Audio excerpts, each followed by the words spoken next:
Coming to you live from deep within a windy, radioactive wasteland. We are the survivors of the social justice zombie apocalypse. The few, the brave, the bitchy, once more wading into battle against the zombie hordes with Rantzerker 71.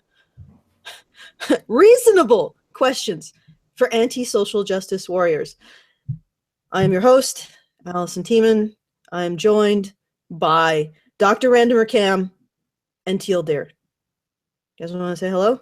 Let's set the things up. Well joined by us. Hello. Yes, indeed. I was kind of expecting you to introduce yourself as Brian for the sake of hilarity. I'm Brian.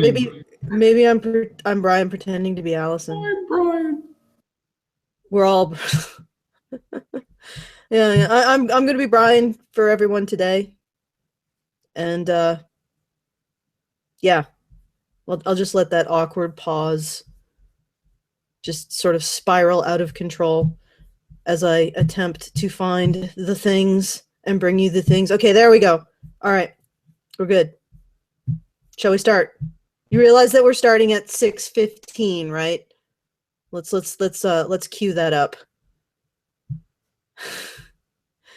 At this moment, we're gonna have to wait for my internet to. Hey, Mike, can you check the chat? Make sure everybody's saying that they can hear everything and everything's a go. Can you guys hear everything? Hang on.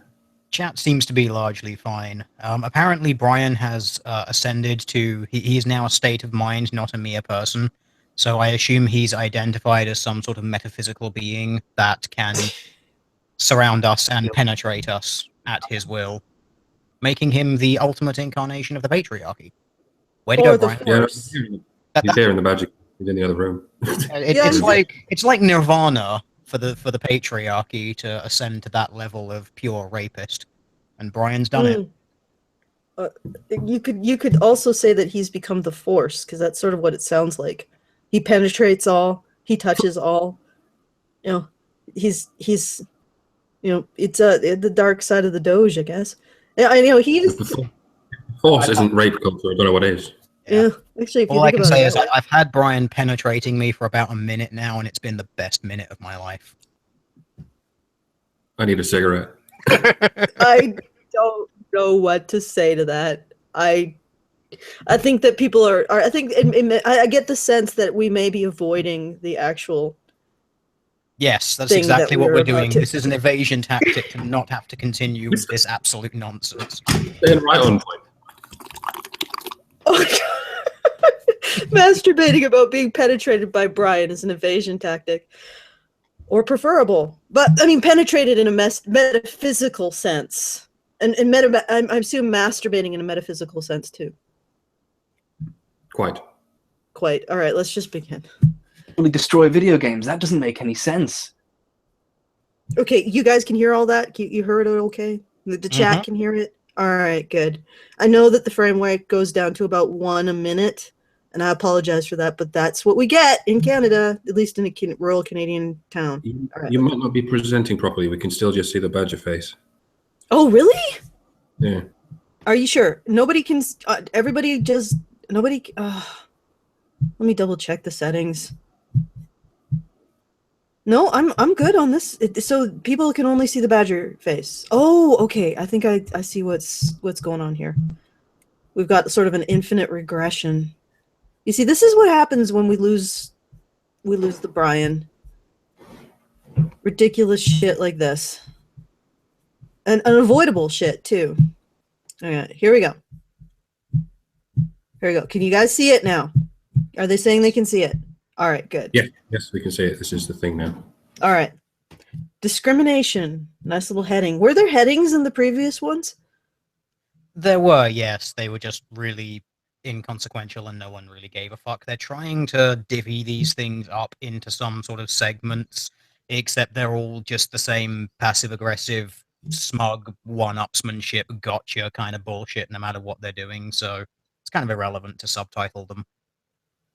Oh, that's what I was thinking. It's like, is this, I mean, I know I'm spurging, but if you're going to create sort of an organizational system, you would think that it has to reinforce your point rather than just being random. But, okay. I'm looking forward to hearing about discrimination, and I'm also quite certain that I'm going to be disappointed.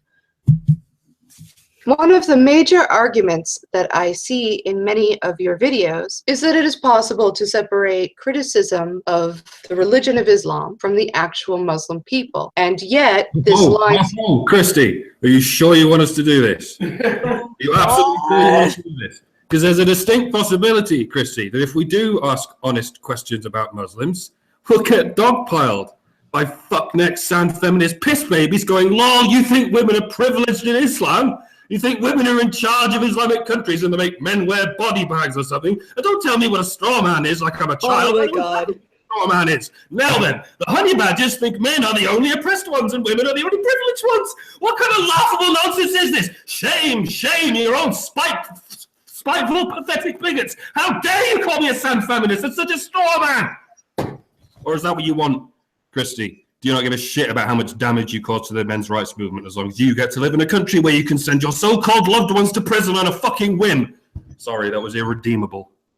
I'm just sitting here with my hands over my eyes, just thinking, well, first of all, I don't think Christy could predict that this question would be asked at this moment in this time. And I didn't actually know that this was going to be the first fucking question after discrimination.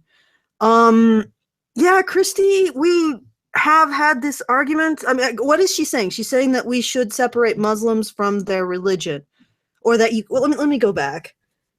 God damn it. This is such cancer, such painful pain. This is ass cancer. This is ass cancer. One of the major arguments that I see in many of your videos is that it is possible to separate criticism of the religion of Islam from the actual Muslim people. And yet, this line seems to be crossed very often. I see things. Okay, so this is questions for anti-social justice warriors. Okay, can I point something out, Christy? We would be in that camp, and we are currently in a horrendous war with people over this issue in the same camp that you have created. So there is some what is it called, Borgification that you are doing to us here, because yeah, not everybody agrees with you or agrees with that sentiment or agrees in the same way as us with that sentiment. This is civil war time over that. And yeah, you can look outside the America during the Civil War and say, wow, the North and the South, they're the same thing. They're the same country. But actually there is some significant disagreement going on. I don't know which side I'm supposed to answer for, because I'm actually completely baffled.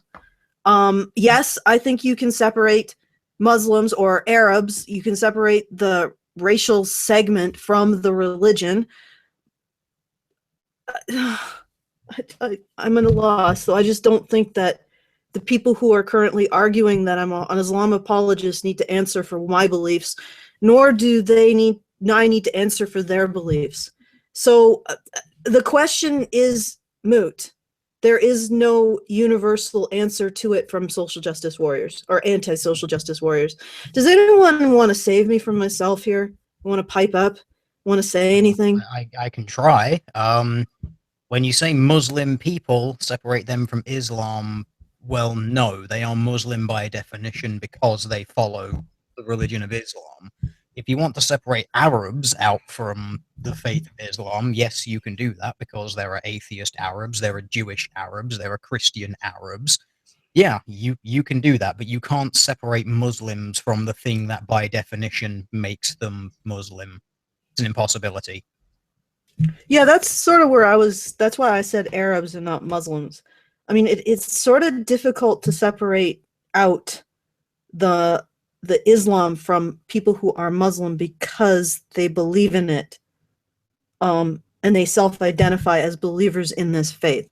I mean, if you're going to say, like, I know Arabs who are ex-Muslims, you can separate out the Islam from someone who says, I'm an atheist, or someone who says I'm agnostic, or someone who says I've converted to Christianity. but it's sort of hard to separate the belief out from the believers. So I'm not sure where she's going with this, because by definition, Muslims believe in Islam. Okay, Just let the question play out so we get it. Yeah, that's probably the best idea here. But again, I would say that there is a lot of controversy even in our community over this topic. So it's really hard to have anyone on either side of the controversy answer to the people on the other side, for the people on the other side. But let's play out the whole thing.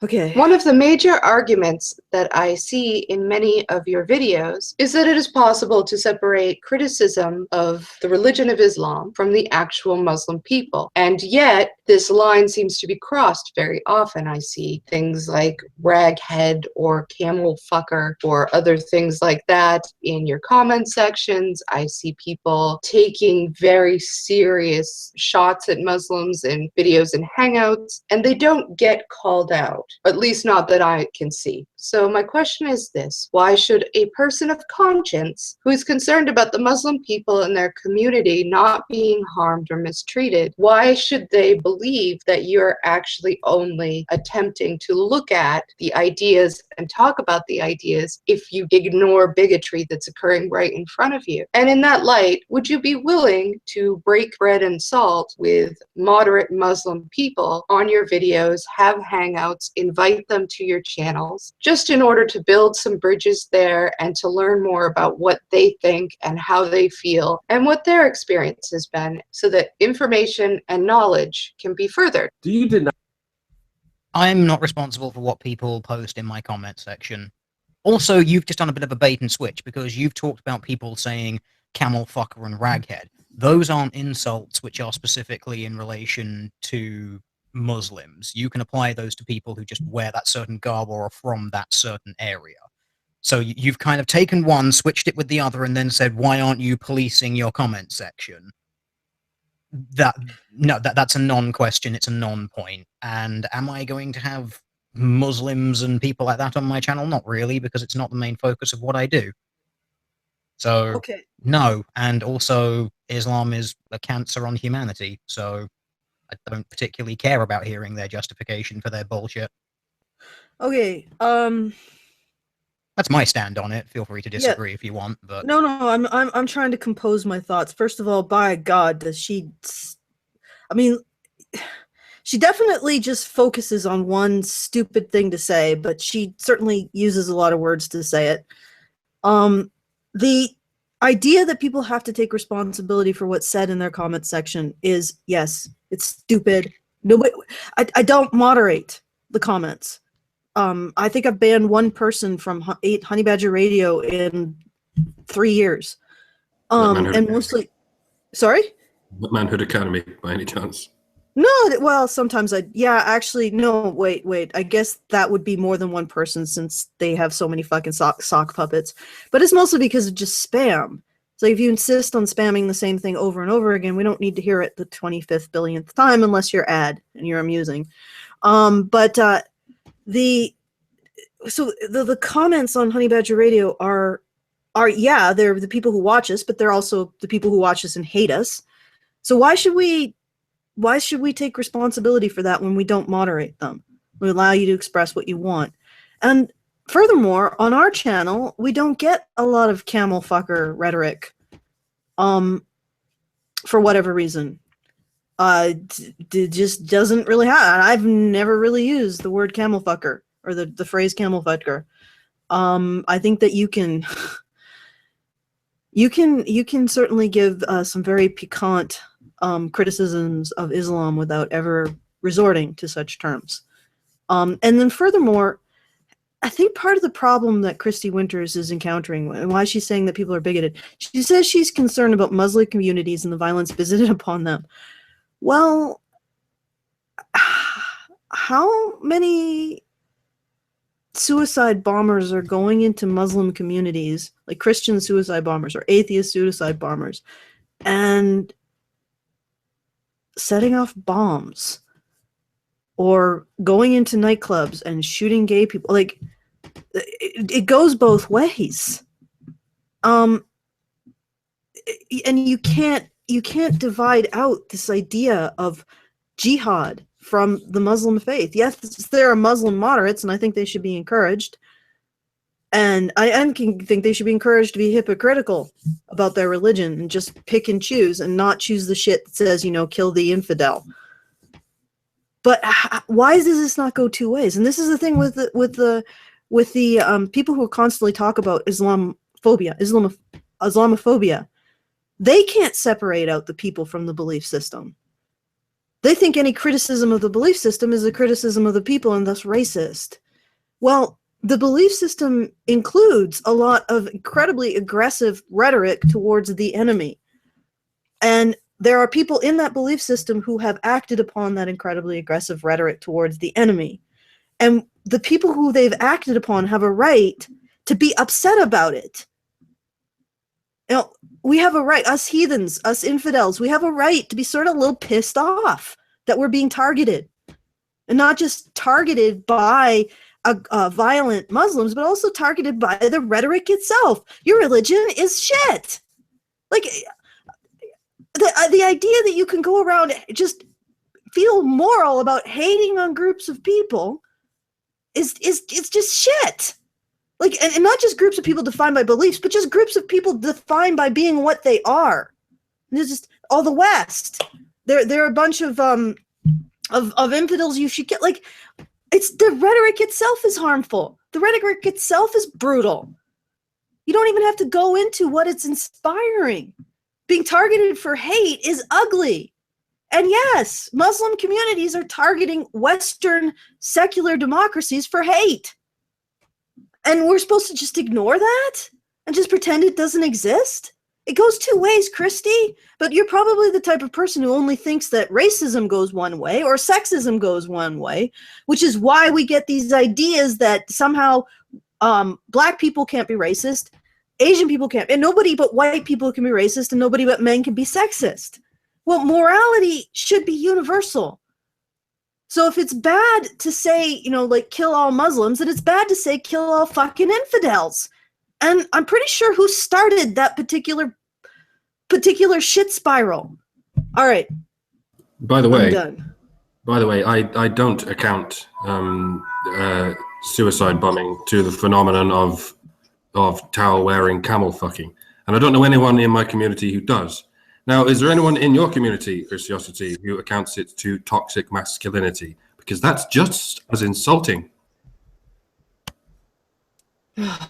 No. You see, when you're pointing at a group of people who have who are declared, self-declared, identifying with a belief, and you criticize them for the hostility, the anger, and the violence inherent in the belief, you can't do that because you're really criticizing the group of people. But when you point at men and say they have toxic masculinity, which is something that apparently they cannot get rid of, it's just inherent to the beast, but not really, because if they become feminists, they no longer have it or some shit. That's okay. I mean, Christy Winters has just undermined her entire position as a feminist, and in a more damning way, because you're not pointing to a group of people with a belief, and a belief that has axioms like kill all infidels, and saying, hey, that's sort of dumb or that's bad. You're pointing to a group of humans based solely on a physical characteristic that they all share, and then ascribing a Quran to that group of people. A Quran that you open up and it says hate all women and oppress them and want to rape them. But that's not written anywhere. I don't know. Is there a toxic patriarchal Bible where it's written where men shall hate women and rape them and want to oppress them? That it's good to go and kill the women folk, because they're women or whatever. I mean, she's saying, oh, we cannot blame Muslims for having a fucking book that says this shit that they believe in, but we can blame men because reasons. Even though there's no fucking book, there's no belief system that all men share. There's no fucking book where it's written the gospels of women hating, and all men have it under their fucking bed or their pillow and bring it up in the morning and read it. And yet we can blame all men for this shit. Like, that's the thing. Christy Winters didn't just walk off the street and say this shit about blaming Muslims because they share a faith that does indeed say, kill the infidel. She didn't just walk off the street. She walked out of an ideology that blames a group that is defined by nothing more than sharing a biological feature for having some sort of invisible Quran that says hate all women. Christy Winters. Chrisiosity. Throwing that out there before we blame the wrong person for the wrong stupidity. Christiosity. Sorry. I apologize if I said Christy Winters. Christiosity. Do you believe that men should be regarded as dangerous and toxic because of your belief in an invisible man Quran that says hate women in it? That has never been found ever, anywhere. Do you believe in toxic masculinity? Do you believe in male entitlement? Do you believe in patriarchal oppression? Do you believe in these things?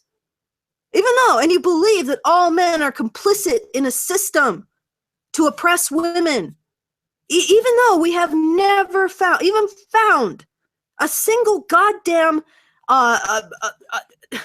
book on hating women equivalent to the Quran's hatred of infidels.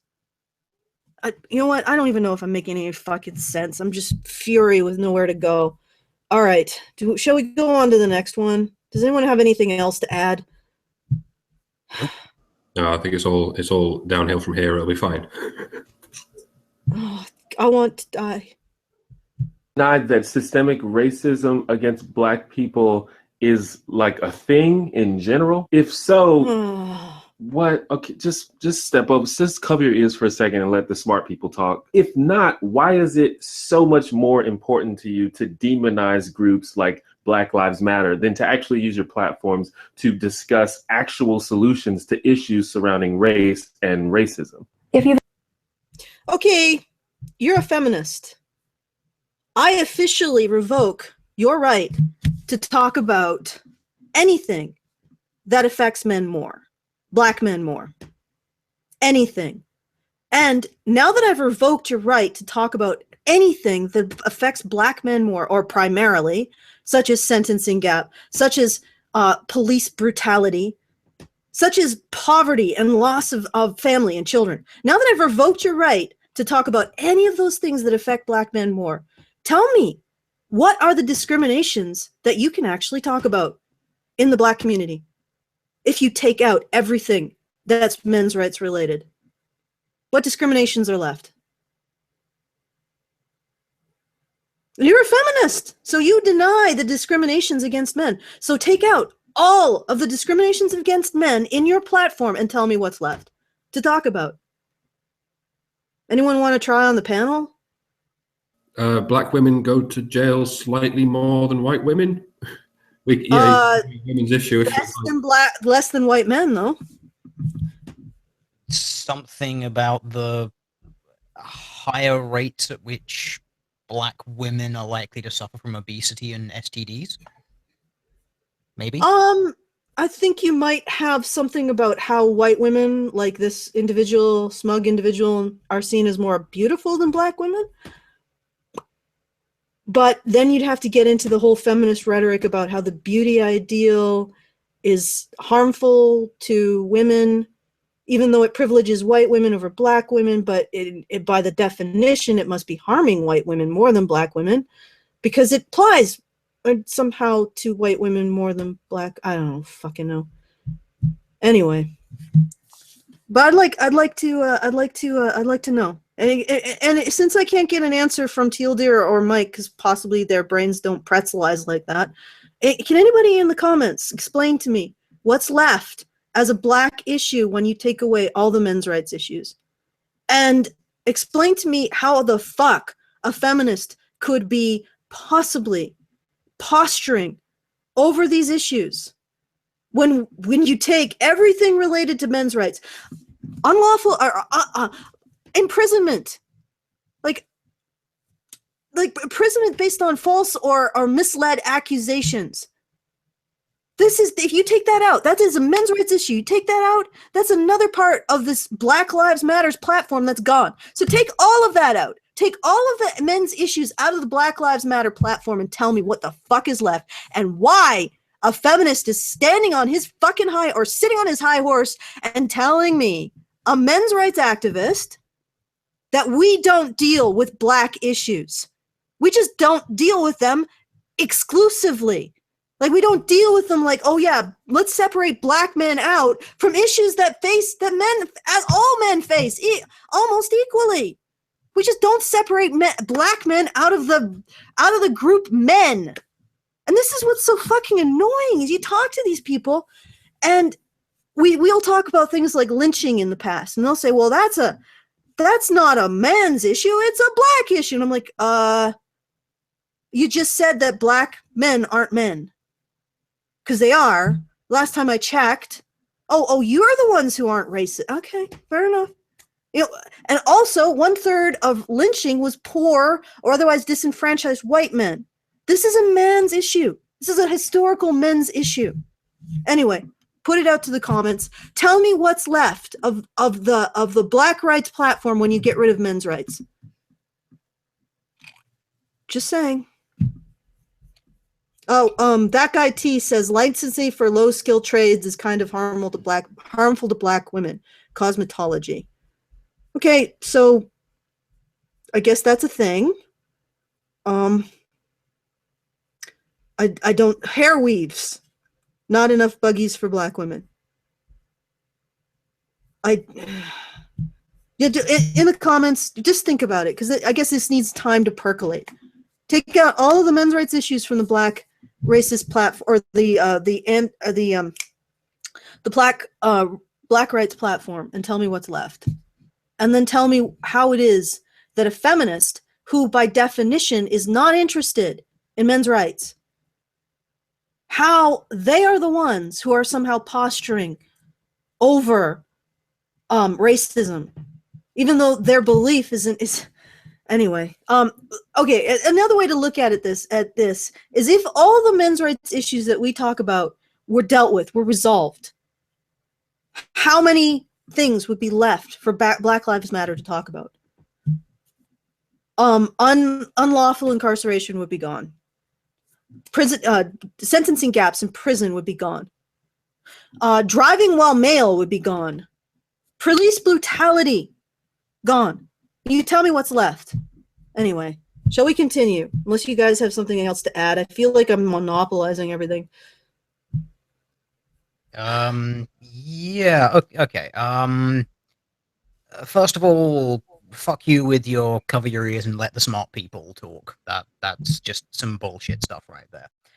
Just the smugness that comes through in this video is hilarious. But anyway, are people denying that, like,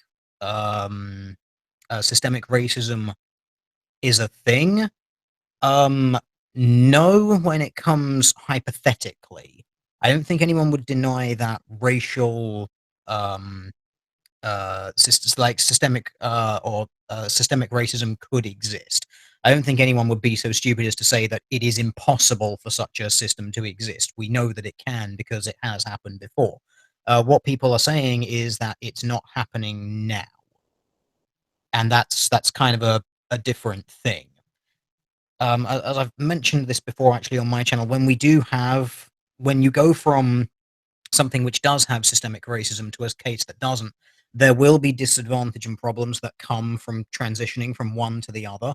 And the real debate at the moment seems to be from people saying that the disadvantage, the echo is still there, and other people saying it isn't. As in, obviously, if you've got a class of people of one ethnicity who are all slaves, but then in the next generation it's abolished and they're not, and they're allowed all these same opportunities that other people are, they will still have that disadvantage of the fact that their parents didn't learn to read and write and all that sort of stuff. So they come in at a lower point. And then the real thing comes with, how long does it take until that population is then level with the resident population in their access to everything? And that's kind of where the big contention seems to be. social justice warriors say, no, we've still got the echo of that discrimination, and they're still being systemically disadvantaged because of that. Although some of them will say no, systemic racism is still a thing, but some will say no, they're still because of the history. And a lot of other people are just saying no, that's over, because there are a shitload of very successful black people in America. So they're kind of proof that that's not a thing that's happening anymore. They have been able to reach, the upper echelons of entertainment, science, literature, and all of this sort of stuff. Okay, I want to take off on what you said there, Teal, there about the effects of being a population that was enslaved. Now I'm going to take it back to history. The people listening, you realize that most of the slaves in the Roman Empire, where did they come from? Well, some from Africa, but quite a bit from Europe. So most Europeans are the descendants, or quite a bit of the Europeans are the descendants of slaves. And the effect of being slaves in the Roman Empire, or being subject vassal nations or whatever, has been Western civilization. Just saying. Maybe, oh my God, I'm going to get shit for this. Maybe the people who win in society, or win throughout history, are the ones who learn to cooperate best. And maybe that kind of cooperation is facilitated when you get your hubris torn out at the root. Just putting it out there. And why is it? Because the slavery that our ancestors experienced, the serfdom that our ancestors experienced, so far ago that we've learned whatever it was going to teach us about organization, about systems, about societies, and it was so far ago we no longer have to care about it. Am I just sounding like a fucking racist? Not really, because to them, to them, yes. But no, this is just that there are so many factors going into this sort of stuff. I mean, this is where you even start getting all the sort of arguments for genetic populations and how those have basically sort of set new means of population once you displace a certain group of people and then take them to another area. Like if you take an area of people where you have a wide spread of IQs, like 80 to 120, you take them all somewhere else, and then you systematically, over the course of 2 or 3 generations, prevent all the stupid ones from breeding. Well, you've reset the population, even with regression to the mean, to above average intelligence. You can do the same thing with below average intelligence as well, and that's another factor that goes in to this mess as well. Some people will say that's racist, but no, these are all things which have had impacts on the various populations that make up America. I know, it just seems so arbitrary. Let's just move forward, let's get over it. I'm not going to start harassing Brian for being descended from the Latin cultures that enslaved us Northern Europeans. Brian, you have to answer for it. Like, I'm sorry, European lives matter, Brian. They matter. I'm so conflicted though, because another thing is that I'm also part African, which means that I was also enslaved, but then I was a part of the group of people that enslaved the slaves, and I'm part Spanish, and I'm part Taino Indian. So I don't know how to feel about any of this, because all of the parts that make me what I am apparently hated and oppressed and killed each other. So yeah. And is that how you transcended your physical form to surround and penetrate everyone simultaneously? There was that much conflict. You just overcame all of it. That's right. That's why we need transcendence now. Okay, all right, Brian, you're echoing like shit. Deal with that. Your internal conflicts are becoming external. It's because I'm in the room with Mike, and we're. Do you need a headphones things? Because if you want headphones, you could just listen. Yeah, I tried wearing headphones and they couldn't hear me. Yes, I don't know what's happening. It's the Omnidoge. The Omni. Yeah. Why don't you go to a different room, Brian? I hate to do it to you, but I'm I can do it. No. I'm going to banish you to a different room of the cave. All right. Okay, you can stop echoing, both of you. All right. But no, I have to say that. Mike's left the room. I have to say that to all Hispanics. Northern European lives matter. They matter. You're descended from the people who enslaved us. Or we could just stop fucking with this shit. Allison believes in segregation of Brian's and Mike's, by the way. Yeah. Well, I mean, We've been segregated. Well, segregated because of the echoing. Although you're We still also have, just so you guys know, we also have separate bathrooms and separate water fountains. But you don't have separate showers. No, and it's only cold water. Oh fuck. Yeah, it's only cold water, but you know, what can you do when you're dealing with plumbing? Anyway, let's move on. We got to get through this. Surprisingly, the lack of Karen hasn't made us any faster. Oh, one other thing I wanted to say. I only heard a part of it, but the dude who was complaining about Black Lives Matter, I just want to say in brief that if you want to fix the problems in the Black community, you need to address men's issues in the Black community. That will address the problems. So that means giving families back their fathers, doing something about, you know, the male delinquency is almost directly related to things like fatherlessness and child abuse in the Black community. So you're gonna that means really looking at your community and not trying, like, going for this. There's one of the things about BLM people that they think is the solution. It's always this top-down approach of, we need to, like, make changes in government. We need to make changes with the presidency, even though Barack Obama, by the way, has been president for the last 8 years, if you hadn't noticed, and it's actually gotten worse.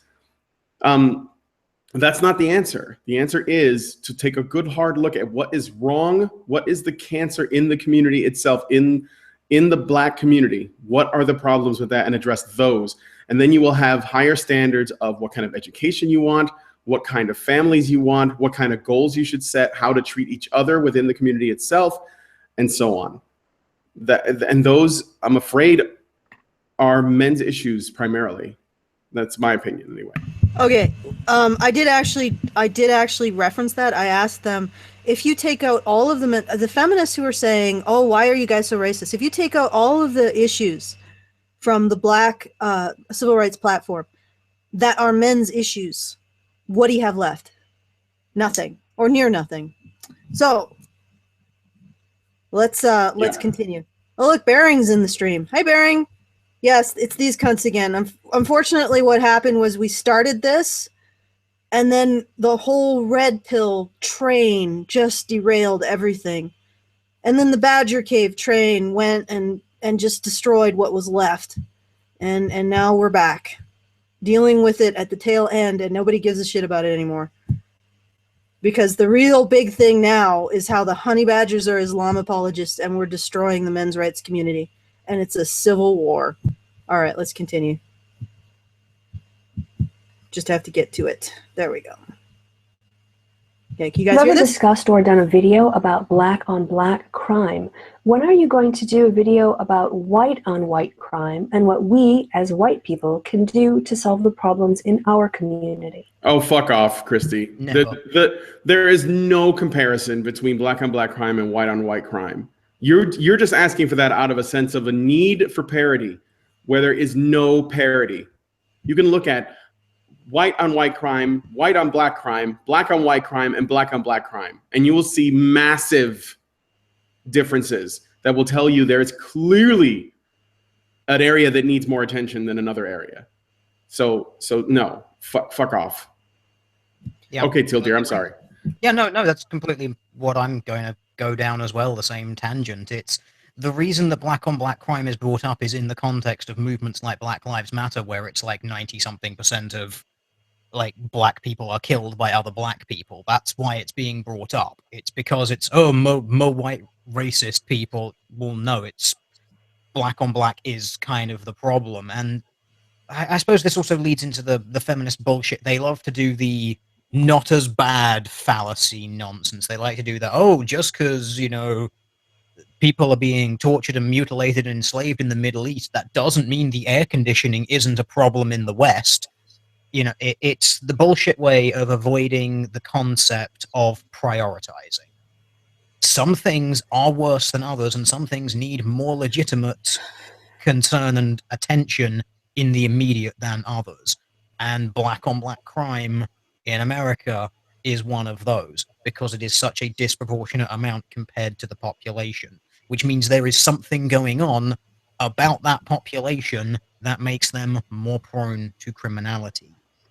I could Or be more wrong. more likely to engage in criminality, I should say, for the sake of the quote mining dicks out there who will try and take that every wrong way possible. But there you go. Another thing is, I would also add that in communities that are not in the U.S., where there are high concentrations of black people, they also win in crime. Like in Canada and Toronto, the black crime rates are higher. In London, black crime rates are higher. So I don't even know that it's an America specific thing. Yeah, it's just And most then, times like, when it's mentioned because of BLM, it's usually in America, but ethnic Yeah. minority crime throughout Europe and basically the entire Western world is always higher than the native white population. And that's something that feminists do not want to touch with a barge pole, because then we start having to touch on things like the race realism angle. And they don't like that because they hate biology. Okay, can I just point something out when we're talking about black on black or what? Do they realize that Islam, and bring you back to Islam and Muslims end up killing way more Muslims than they do Europeans overall. So this Islam, it's not just toxic to Europeans. I just wanted to put that out there. You know, it's not just toxic to Europeans. By questioning this ideology of death, we could be also saving people in Middle East, obviously. Anyway, Brian, you unmuted. No, the only thing I wanted to say is that as a point of interest, Black Lives Matter has actually spread to Australia, Japan, and a bunch of other countries where there basically like are no black people at all, which is hilarious. And also, Christy Winters' question is not really a question. She's trying to be a smartass right here. And it's really irritating because this is supposed to be the kinds of people that claim to be have the moral high ground in that they want to have honest discussions about stuff, but they don't really want to at all. She just wants to be a smartass by saying, well, why don't you talk about white on white crime? Well, no, we don't even call it white on white crime. We just call it crime, but black on black crime, who started bringing that up as a thing? That was something that was from like the 80s and 90s. A lot of concerned black people were talking about it because they wanted to end gang violence. They wanted to, stop black youths from dying over pointless shit like the drug war and so on. They had a lot of other concerns, and then mostly it was for their own community. By the way, the largest victims of black on black crime, which is something that people don't point out, is men. It's mostly men that are dying, and it's mostly men that are doing the killing too. That's something else that we need to recognize. Ooh, I have an example. I have an example of a mostly white on white crime in the West. Genital mutilation. Oh shit, it's not a crime. Never mind. Oh snap. Okay. No, I'm not sighing at you, Mike. I'm just to the general heaviness of this smugness. Sighing into the ether, yes. Yes. Why is a literal teenager's different definition of race? Jesus Christ, I just got to point this out. Watch what her head does. Can do to solve the problems in our community. Why? Wait, no, it didn't happen. Sorry. I thought I saw a little wiggle.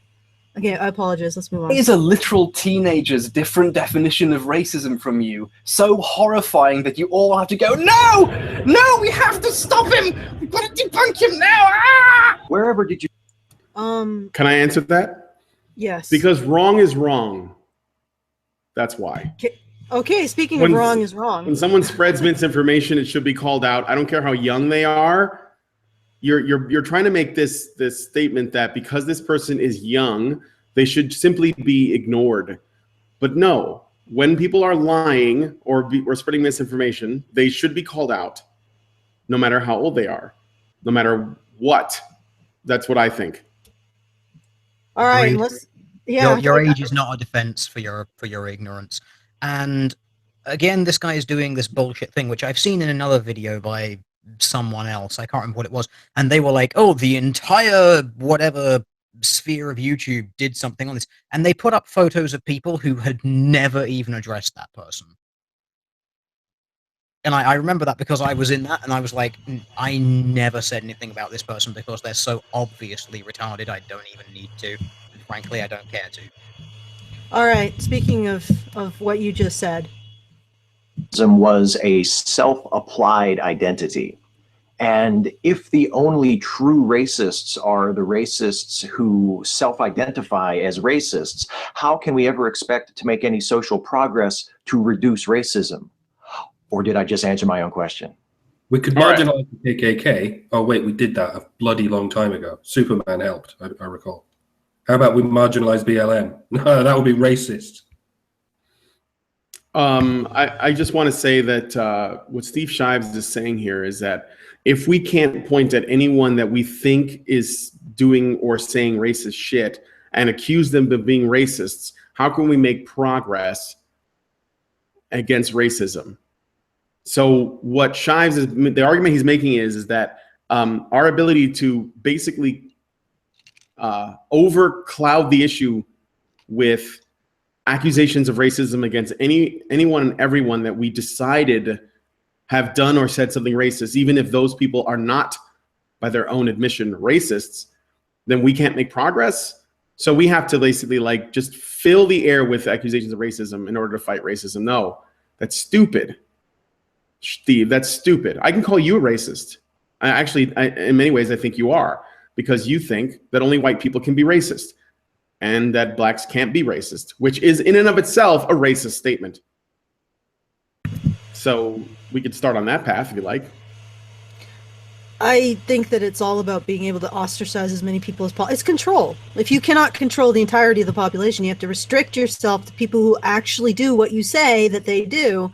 Then how do you control the whole population with this? Yeah, I mean, it's about control. Okay. And here's the thing about that too. If you think pointing the finger at someone and calling them racist has an effect on their behavior and that you can use that to control them, what you're using against them is their guilt or their fear of being accused of being a racist to control their behavior. People who are really racist are not affected by that guilt because in their mind, their feelings are the absolute truth and they cannot be shaken by someone's accusation of racism. So you are literally going after people who are not racist because the accusation of racism can only affect people who are not racist to get them to do what you want them to do.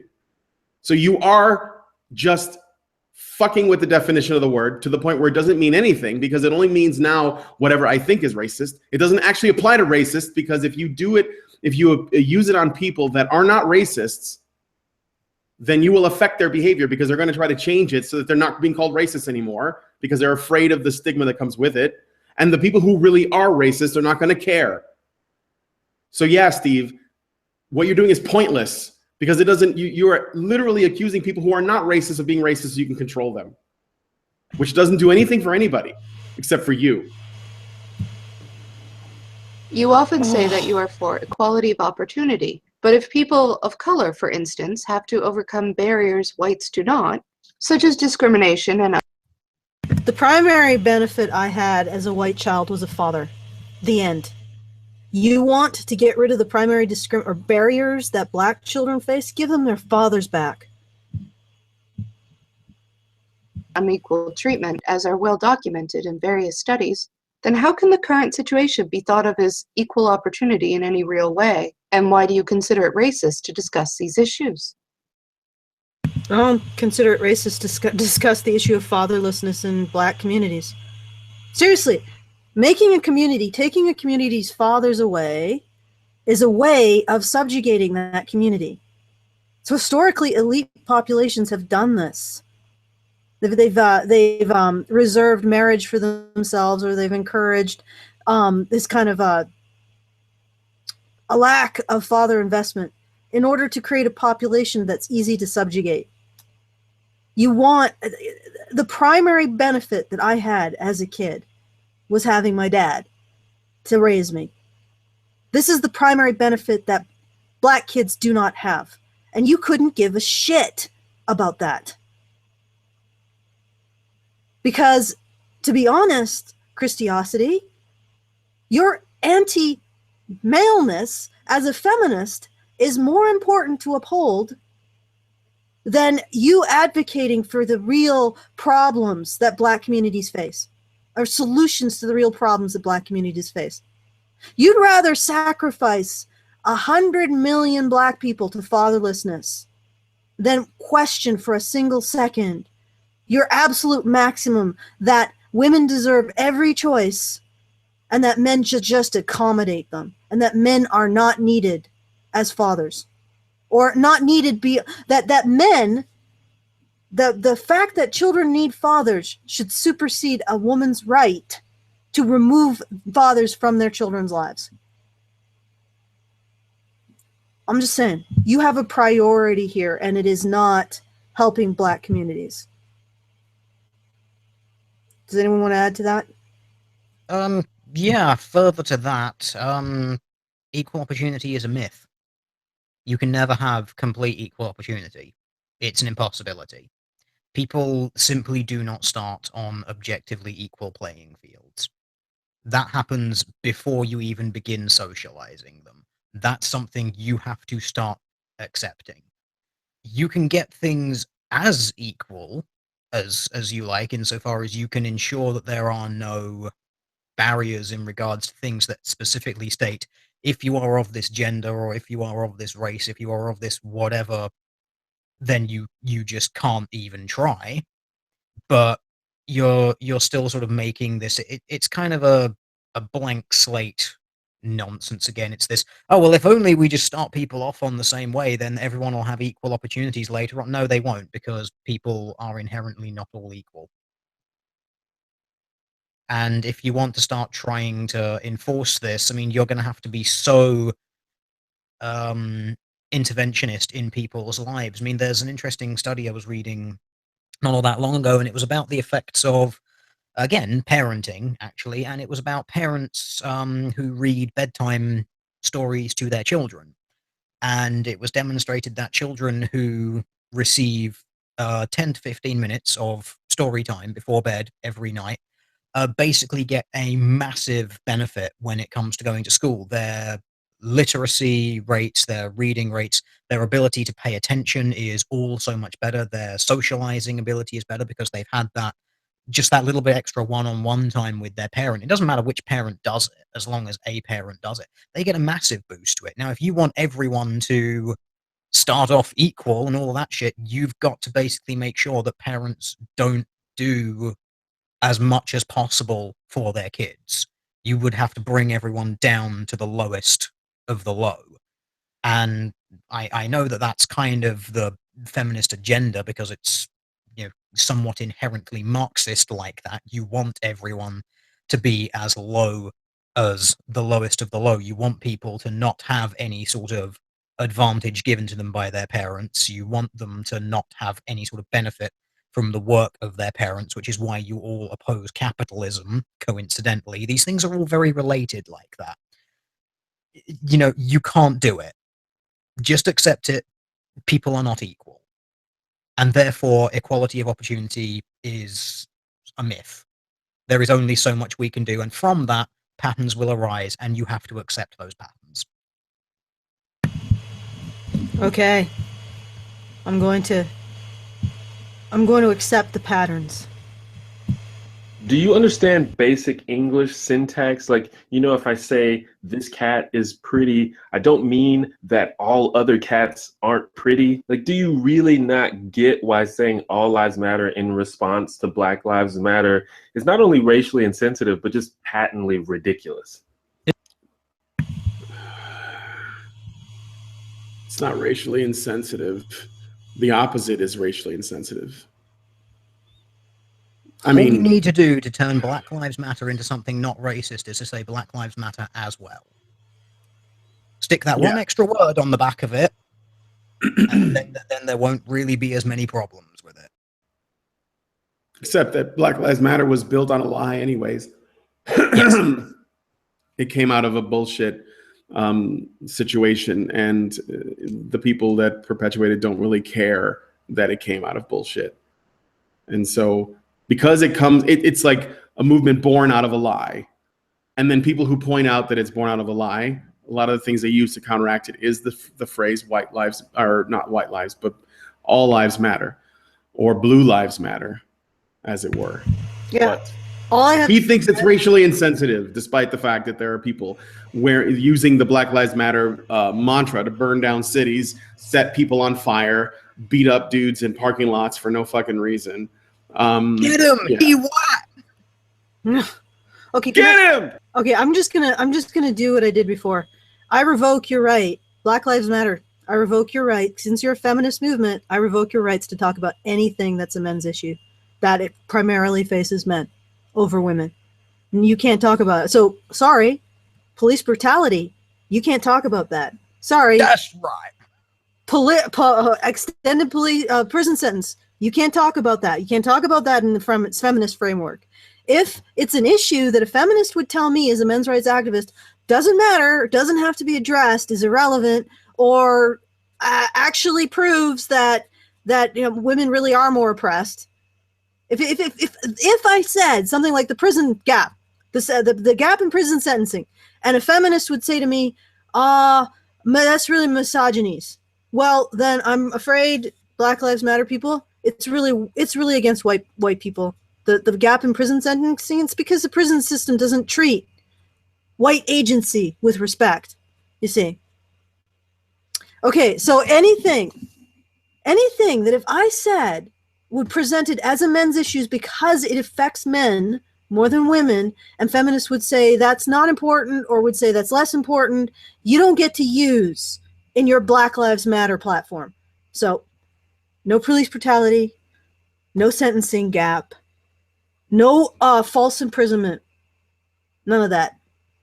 I think Black Lives UK is already one step ahead of you, because the only thing they've brought up is environmentalism, which clearly affects women more, just like the meteor, you know.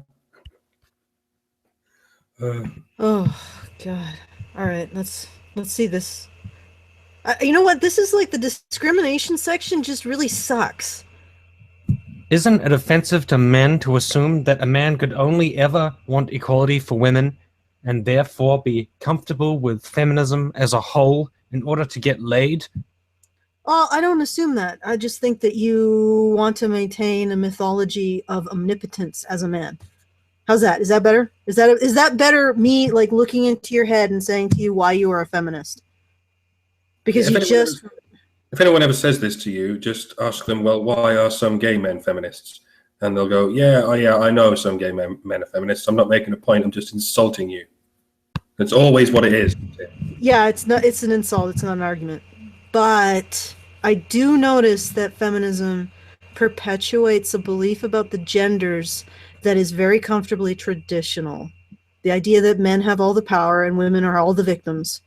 Or even the balance is that men have the power and women are all the victims, or are the balance of victims. Very comfortably traditional there. I'm just saying, I'm not saying you are a secret traditionalist, nor am I saying that you get off on the idea that women are weak and helpless and have to cry to you to save them from patriarchy and male entitlement. Not saying, I'm just putting it out there. Okay, anyone want to answer that? Yeah, judging by the rate that people on your side of the fence are actually convicted of sex crimes against women and sexually assaulting and harassing women, maybe we're not that wrong when they bring that up. Oh, the fact Jesus. that there are feminists and people who go to these women's rights things who actually say, yeah, I got into this because there's a bunch of really vulnerable women there who are going to lean on my shoulder and cry about how disadvantaged they are and then take advantage of them. And then they will believe that it isn't me doing it. rape culture taught me to do it. I have no personal responsibility for rape as a rapist because But yeah, other patriarchy than did that, it. it's not an argument. It's not meant to be an argument. But again, what is it? Again, people on their side of the fence. Oh, any woman who identifies as a men's rights activist only doing it so they can get male attention. It's the same thing, and it's not an argument that way either. So why are you asking this ridiculous question? Well, Yeah, I know. Now, I've got sorry, go ahead. I don't think I've met a lesbian MRE yet. It must be out there statistically, but pretty thin on the ground. Interestingly enough. Well, there are a few, and also, I mean, it's really bizarre. But at Honey Badger Radio, we have, I think, I guess you could include Bunny as well. 5 women, all of them are bisexual. I think. Actually, Bunny. Oh, wait. I don't know what Bunny is. Okay, 4 of them are. And that's a little weird. So, I mean, it's not an issue of... I don't think it's an issue that women want, who want male attention get attracted to the men's rights movement. I think it's an issue that women who can handle... Like, this is a little bit vague, so it might come out wrong, and people are like, oh my God, Allison, you're such a dick. But... I think it's more an issue that women who can sort of handle the innate jealousy and undermining and competition that sort of happens in female spaces, that women who can sort of just skate over that a little bit because they are not entirely straight, can manage the concepts behind men's rights. Because it sort of creates a situation where it isn't really a good place for these kinds of conflicts that women have to play them out. So you got to have sort of women who are okay with stepping out of a world where they can play out these conflicts between women, using men's expendability as the pawns on the chessboard, and just be sort of able to just talk to each other and have their disagreements between each other without including men in the equation. So I mean, me and Karen argue over things. We're not going to send Mike and Brian to do gladiatorial combat for I don't know, Evo Psych versus socialization, that kind of thing. So I know it's sort of a half-formed thoughts. People can do what they will with it, and I'll move on. Unless you're such a dick. I don't know. Okay. No, the only thing I wanted to say is that this guy's, once again, he's making arguments against like the lowest form of argumentation coming from this side of the fence, which is, male feminists are just doing it because they want to get laid. Those are the weakest arguments on that side, on this side anyway. I mean, they're funny and, we get a laugh out of it, but I don't think that it's like, even if it's true, people don't really think that it's the best argument. So he's making an argument against the weakest arguments, which brings me back to I bring it up because earlier in the same video, Christy Winters says, instead of going after the weakest feminist arguments, why don't you try going after the strongest feminist arguments? Well, Tim, I think that's this guy's name, right? Why don't you try going after the strongest anti-feminist or men's rights or rationalist, whatever arguments, instead of this whole, let me find the weakest ones and then try to essentially ask a rhetorical question about that and then say, I win, checkmate anti-feminists. Oh, okay. Hugo Schweitzer. Oh, and Hannibal the Victor. And a litany of others. Patton Oswalt had a pretty good quote. Gian Gomeshi, maybe. I mean, at the very least, we know that he really loves, throwing a woman against the wall and choking her, even if it's consensual. It's a little wild child, that one. Anyway, go ahead. It's not a poor argument, but Patton Oswalt made it once in a rather famous tweet. Like, feminist rapists becoming feminist men is the new millennium's gay men becoming preachers or something. Again, poor argument, but we're not the ones making it. I believe Patton Oswalt is one of yours. Okay. I'm going to continue because we're close. We're actually closer than it looks. And that reduces us to beasts? If that was the case, wouldn't I attempt to get laid from my views instead of not ever trying that? If you say you're an All right, fair enough. You got a point. It's a stupid argument. It's just an insult. Yeah. It's gratifying to insult you in that way. But who's to say he's not doing that? It's true. But who's to say he is? Anyway. It'll just be funny if in 6 months' time it comes out that he's a sex offender who like sexually harassed some woman somewhere. It happens a lot, though. It happens a lot. It does. Yeah, but the women are also sort of a little bit not Housing rap. Yeah. Yeah, like the women also like feminist women. I mean, what's really interesting is if you think about feminism and what it says, it essentially absolves female predators of responsibility, and it also absolves male predators of responsibility, because male predators can say it's not me, it's patriarchy, and female predators can say, well, they can say it's patriarchy too. So the fact that feminists attract predators, it sort of makes sense in the context of the lack. Like, it sort of makes sense because feminism is all about removing people's responsibility, their own personal responsibility for shit, and blaming it on amorphous forces like Satan. Anyway. An egalitarian, will you call out the man-hating slurs that you see coming from people within your community? People who use terms like cuck, beta male, faggot, or mangina?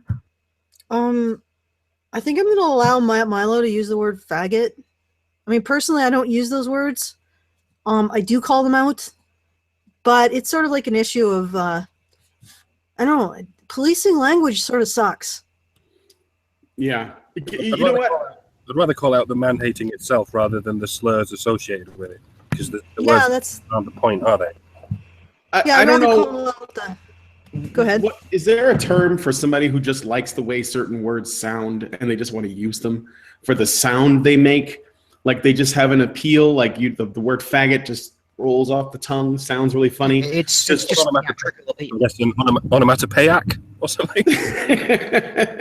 Yeah, because like cuck just sounds funny. I used it the other day, but I didn't really mean it, and it makes me laugh. Cuck is a funny ass word. I think a lot of people, and cock is also a funny word. It's just less useful right now. Okay, yeah, here's the thing. All right, fair enough. We'll call out those slurs, even though, calling someone a cock, calling someone a faggot, calling someone a mangina, pretty minimal. But calling them a patriarchal oppressor, an advocate for rape culture, a rape apologist. I mean, these slurs that you guys use against men, saying all men have toxic masculinity and responsible for everything bad in the world. I think that we're dealing with orders of magnitude. Maybe it is that our community can handle a little bit of criticism about men, but we draw the line at the idea that men have this sort of man Quran under their pillow, and you open it up and it says hate women and oppress them, and they all believe in this ideology. The Broan. They're the Broan. They all have this secret ideology that all men have that hates women, that to practice the hatred of women. Maybe we could stop those kinds of slurs on men, and it's okay to have the lower level locker room jeering kind of slurs towards men. So instead of worrying about slut, we'll worry about saying that women are responsible for everything evil in the world, which I think was addressed when Mary became the mother of Jesus, and everyone decided that absolved Eve and Adam. Well, no, just Eve, not Adam, but Eve of sin, of all the sins in the world. Yeah, let's focus on that instead of slut. Let's focus on all men are responsible for hating women and oppressing them, rather than cuck. Yeah, there's a really big difference between saying something that applies to the entire male sex, whatever, and then something that you say to one individual dude who's being a faggot at the time. And I don't mean in the homosexual way. I mean in the faggy way. You know what I mean? Like being a fag about shit. You know what I mean? Okay.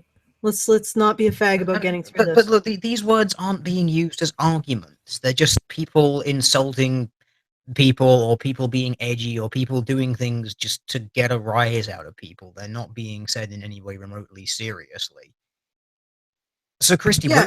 when are you gonna take on those challenging anti-feminist arguments? Saying, oh, like calling. Okay, let's use a slur that's been used against Jewish people. Calling Jewish people kikes was less important than calling them responsible for all of the ills in German society. That's when the problem really started.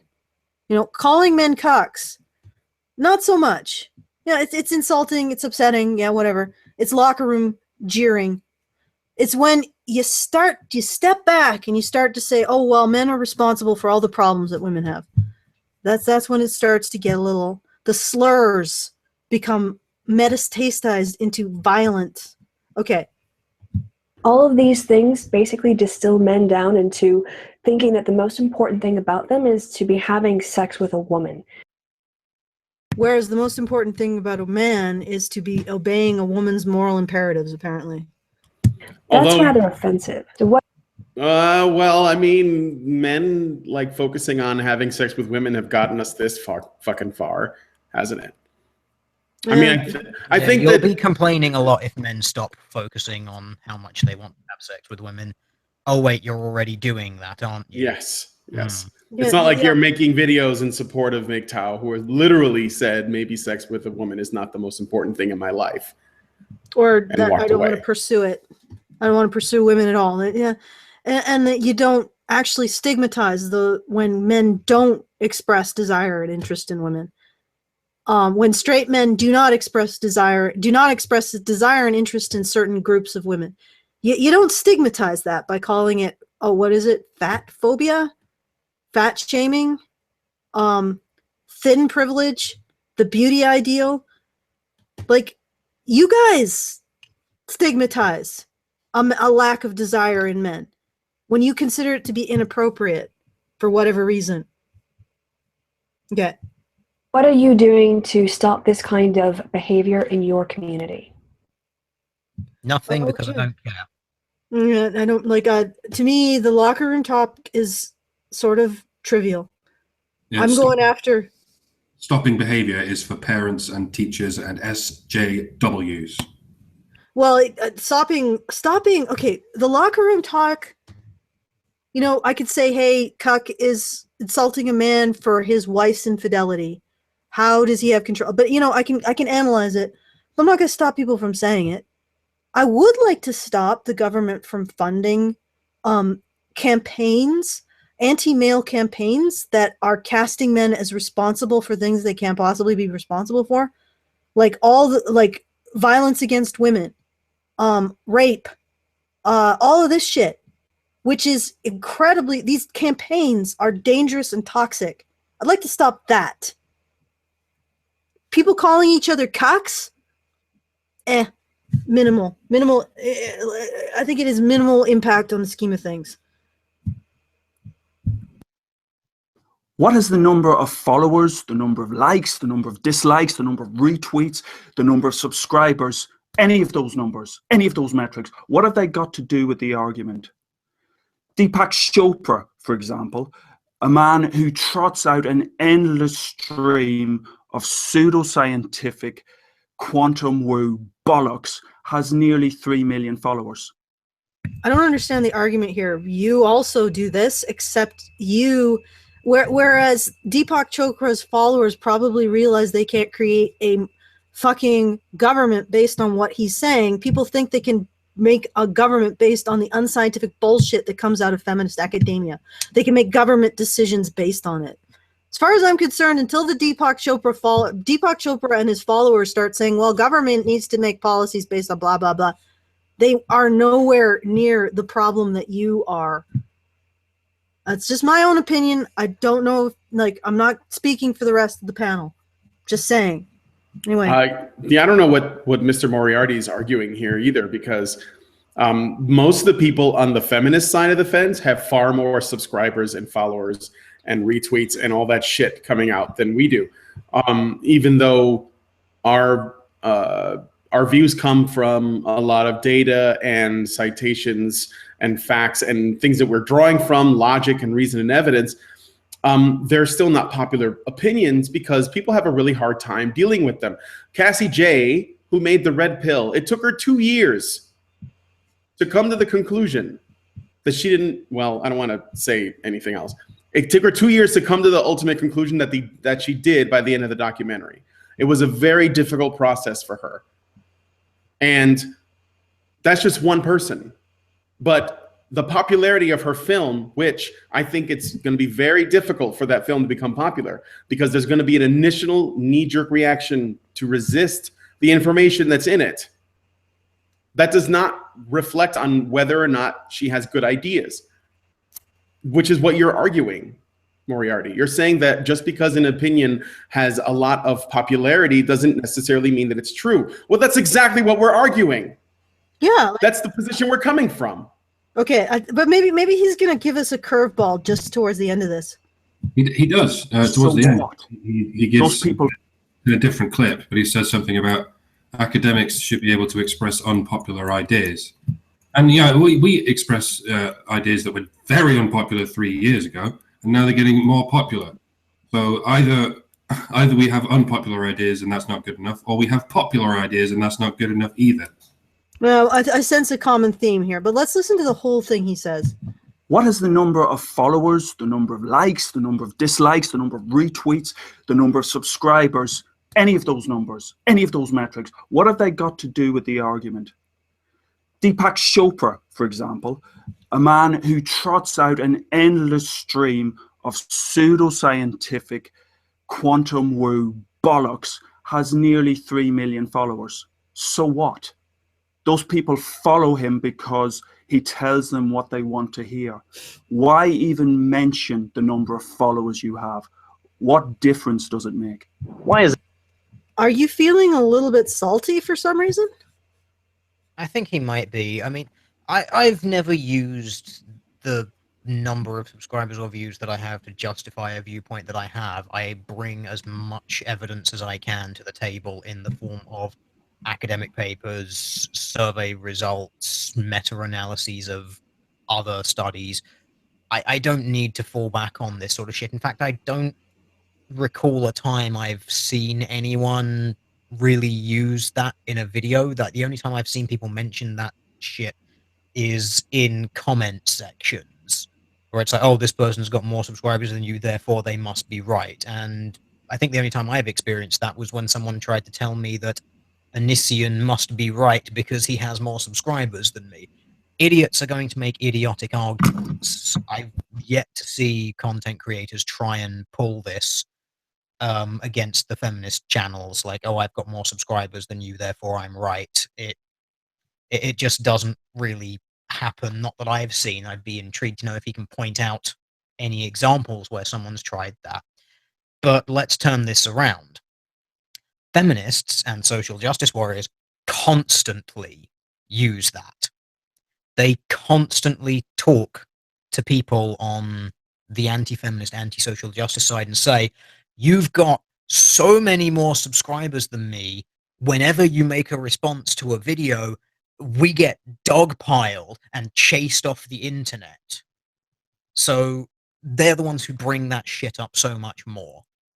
Which then brings up, I suppose, the point, why is it that, like, the anti-feminist, anti-social justice side is getting more traction on YouTube than the feminist side? Well, it's because the feminist social justice side is in academia, it's in the law, it's actually out there in the real world. The internet is kind of the sort of last haven, as it were, for the anti-social justice, anti-feminist side of things.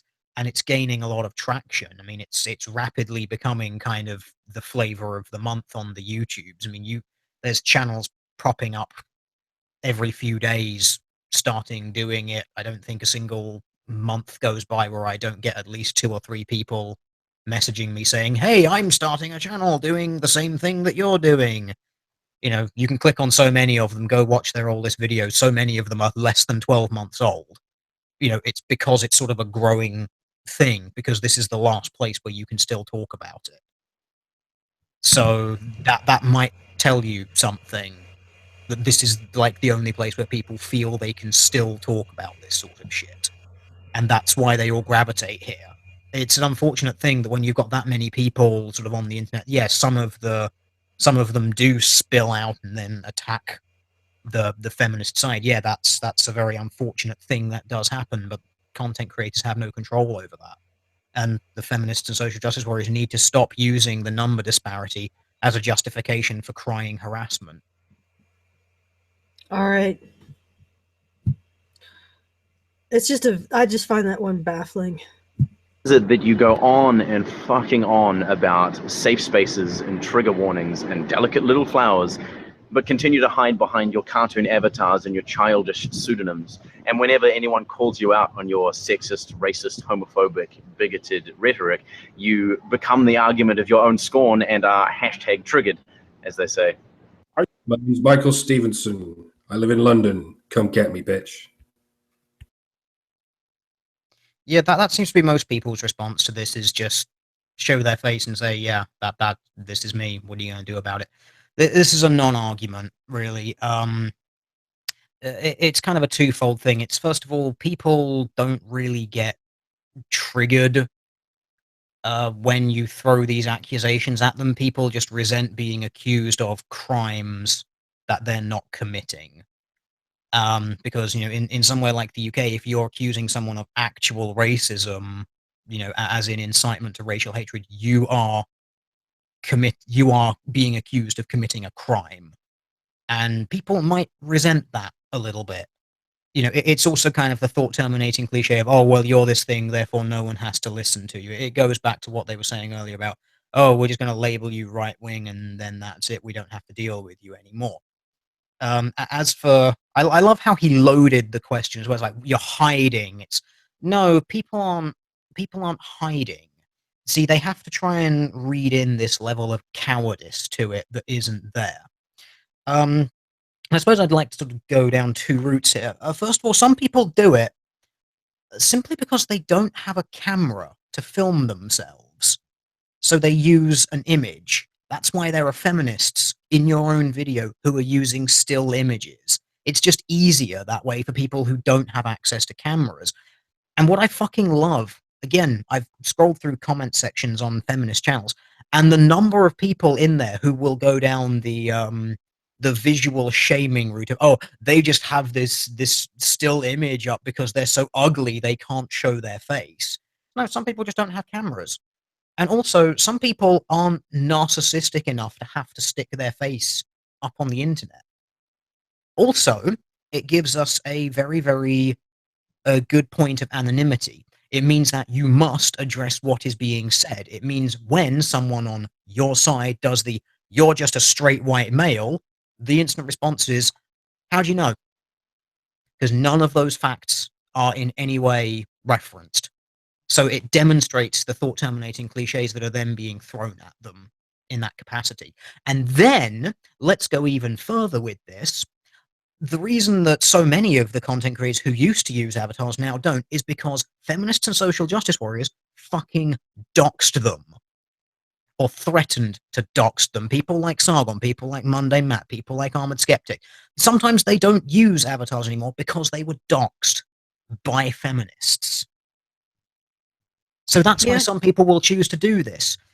Because some people not only have jobs, but some have careers. You know, those things that have taken like a decade or longer to build up, and they don't want to have to deal with the shit flinging from feminists and social justice warriors, which inevitably fucking comes. Someone in the chat's pointing out Stardust and Barbarossa. Yeah, again, people who, you know, they don't even necessarily use their avatars for any sort of comedic use or any sort of like novelty. Some people take their online cartoon personas like that and they turn them into like sort of cartoon things, and they actually extrapolate out and to use that character as a joke. For some people, like someone like Stardust, it was just a thing. It's just an idea that came up with, is kind of representative of humans, and that's as far as it goes. They don't play it any further, and it's just because doesn't have a camera, doesn't have an interest in showing their face. They're not narcissistic enough.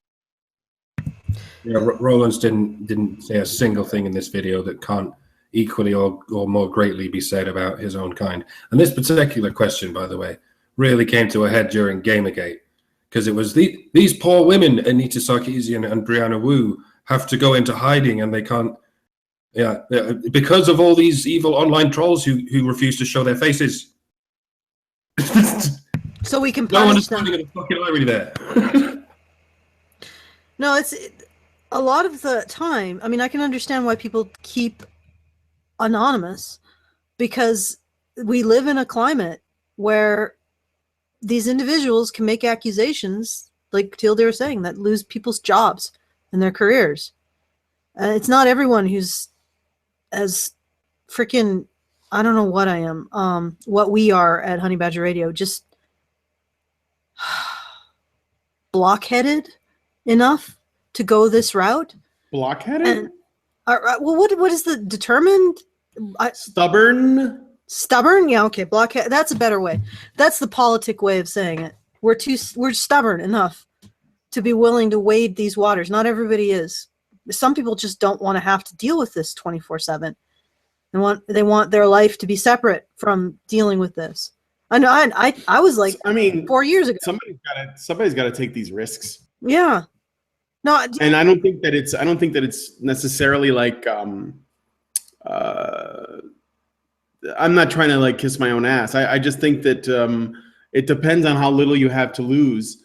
Like people like Undoomed, for example, he has a lot to protect in terms of his career. So remaining anonymous is really, really important to him. But once somebody like Sargon gets big enough to where, you know, he can use YouTube to, or Shoe on Head, for example, when they can use YouTube to essentially, you know, maintain their livelihood, now the need to tell the truth, despite, you know, any sort of repercussions, is mitigated because, you know, they can just do this now. And I think that, like, you know, my name has always been out there from the beginning. I never even bothered to come up with a fucking alias. So what? I don't care, you know. But yeah, I think that it's just a matter of being stubborn enough or want to tell the truth enough that that doesn't matter that you know, hide yourself. But many people can't do that. Being lucky. What? And being lucky. And being lucky. You know, I mean, there's a certain aspect of luck to it. I mean, I'm not going to say that we haven't engaged in a lot of hard work to get to this point, but there's also an element of luck. And to say that knowing all of the steps that I've had to do to get to this point, because, you know, 4 years ago, I was anonymous. I mean, it wasn't really, the community of anti-feminists was much smaller, and I didn't show my face, or maybe I did but I definitely didn't have my name and my address out there. And it took 4 years to be as out as I am now, and just saying, you know what, bring it. I'm willing to lose whatever it is, whatever it takes. I'm willing to just let it go in service of telling the truth and being honest to who I am. But it's been a journey of these sort of these dark moments of the soul, where you get scared. You say, oh, if I say this large YouTuber will hate me or will no longer want to associate with me. Or if I do this, I won't be able to be published by these publishing houses. Or if I say this, I won't be able to go back to this convention again. You know, well, I didn't really know that, but it's like, it's these moments where you just have to ask yourself, okay, do I want to go forward and do these things that I feel are true to what I see and the reason, the arguments that I've developed, and the reasonable position that I have, that I believe that I have. Do I want to be true to that, or do I want to just be afraid of? Do I want to engage or do I want to have moral courage, or do I not? And it's not. I look at every single question. I don't consider that a person who says, you know what, I need to prioritize my life and I need to prioritize my job is necessarily lacking in that. It's just that they have made their decisions, and it's just a different, and knowing how difficult it has been, I can totally relate to just saying, I want to have my own, I want I want to have this separate, and I want to be not this anti-feminist in my separate life. And I'm going to just keep that separate.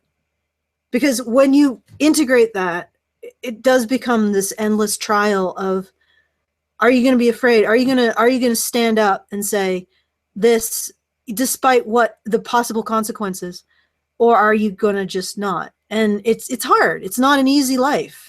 It's not an easy thing to do and to continually challenge yourself for. And I'm trying to say this in a way that it doesn't make a hierarchy between people who say, you know what, I want to keep it separate, and people who say, no, let it all hang out.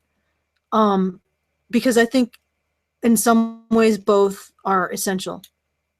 I don't know. Have I insulted everyone now? No, stop it. The only thing that's insulting is the fact that you think you insulted people. In It's this, different strokes, different folks. That's all it is. Different people. It serves different purposes for different people. As Brian pointed out, people like Undoomed and whatnot. You know, there are people out there who have lucrative careers in other places, and they just can't afford to have feminists fucking letter bomb their place of work. Yeah, and like what I'm trying to get at is that having gone through the process of being out there and all of the dark moments of the soul, I don't blame anybody who doesn't want to do it. but And I think the people who do, like the people who do judge the people who don't want to do it, haven't really done it. They don't know what it means. I don't think these feminists know what it means to look at something that a conclusion that you've come to and say, if I say this, I'm going to lose supporters. I'm going to lose friends. I'm going to have people say that I'm a horrible person. But I can't deny the fact that I have looked at this issue from every single angle, and this is what it is. This is the truth that as I understand it. I can't, and you have to make these choices. I don't think these people understand that, which is why they're judging those people who say, I need this separation. I need to have an avatar. I need to say what needs to be said behind the avatar. It's like, what is a way that I can express the respect for the people who want to keep it separate, and also explain how hard it isn't? Do these people judge companies that have mascots? Because it's also just brand recognition as well. I mean, do they judge the Michelin tire company? Do they say, "Oh, your CEO just hides behind that Michelin man"? No, it's just a way of representing something that someone does. It's like Honey Badger Radio. You're not hiding behind it. It's a representation of what you are. It's a mascot. It's the brand of what you do. They want to live in a world where Ronald McDonald literally sits at the end of like the board of directors chair. And he's like, what specials do we want for next month? they think and clowns aren't allowed anymore.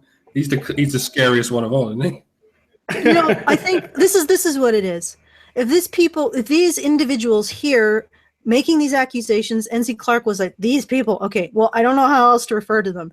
The individuals in this video, if they had gone through the process of standing up to your moral courage and having those dark moments of the soul, I don't think that they would turn to people who say, you know what, I need to keep my anonymity and my separate life.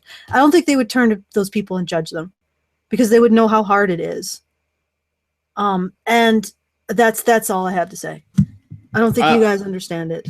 No, I hear you. I understand what you're saying. It would be nice to live in a world where we could have these discussions and nobody would have to be anonymous. Because I would ponder that most people who make either men's rights or anti-feminist or rationalist content, basically the people that these social justice warriors are opposing, most of them would probably not mind having their real face and their real identity known. But the fact that many of them do, because there are campaigns that try to ruin their careers, that try to, get them in trouble because social justice warriors think that they are a genuine danger to their way of living or to the world or whatever it is they created in their head.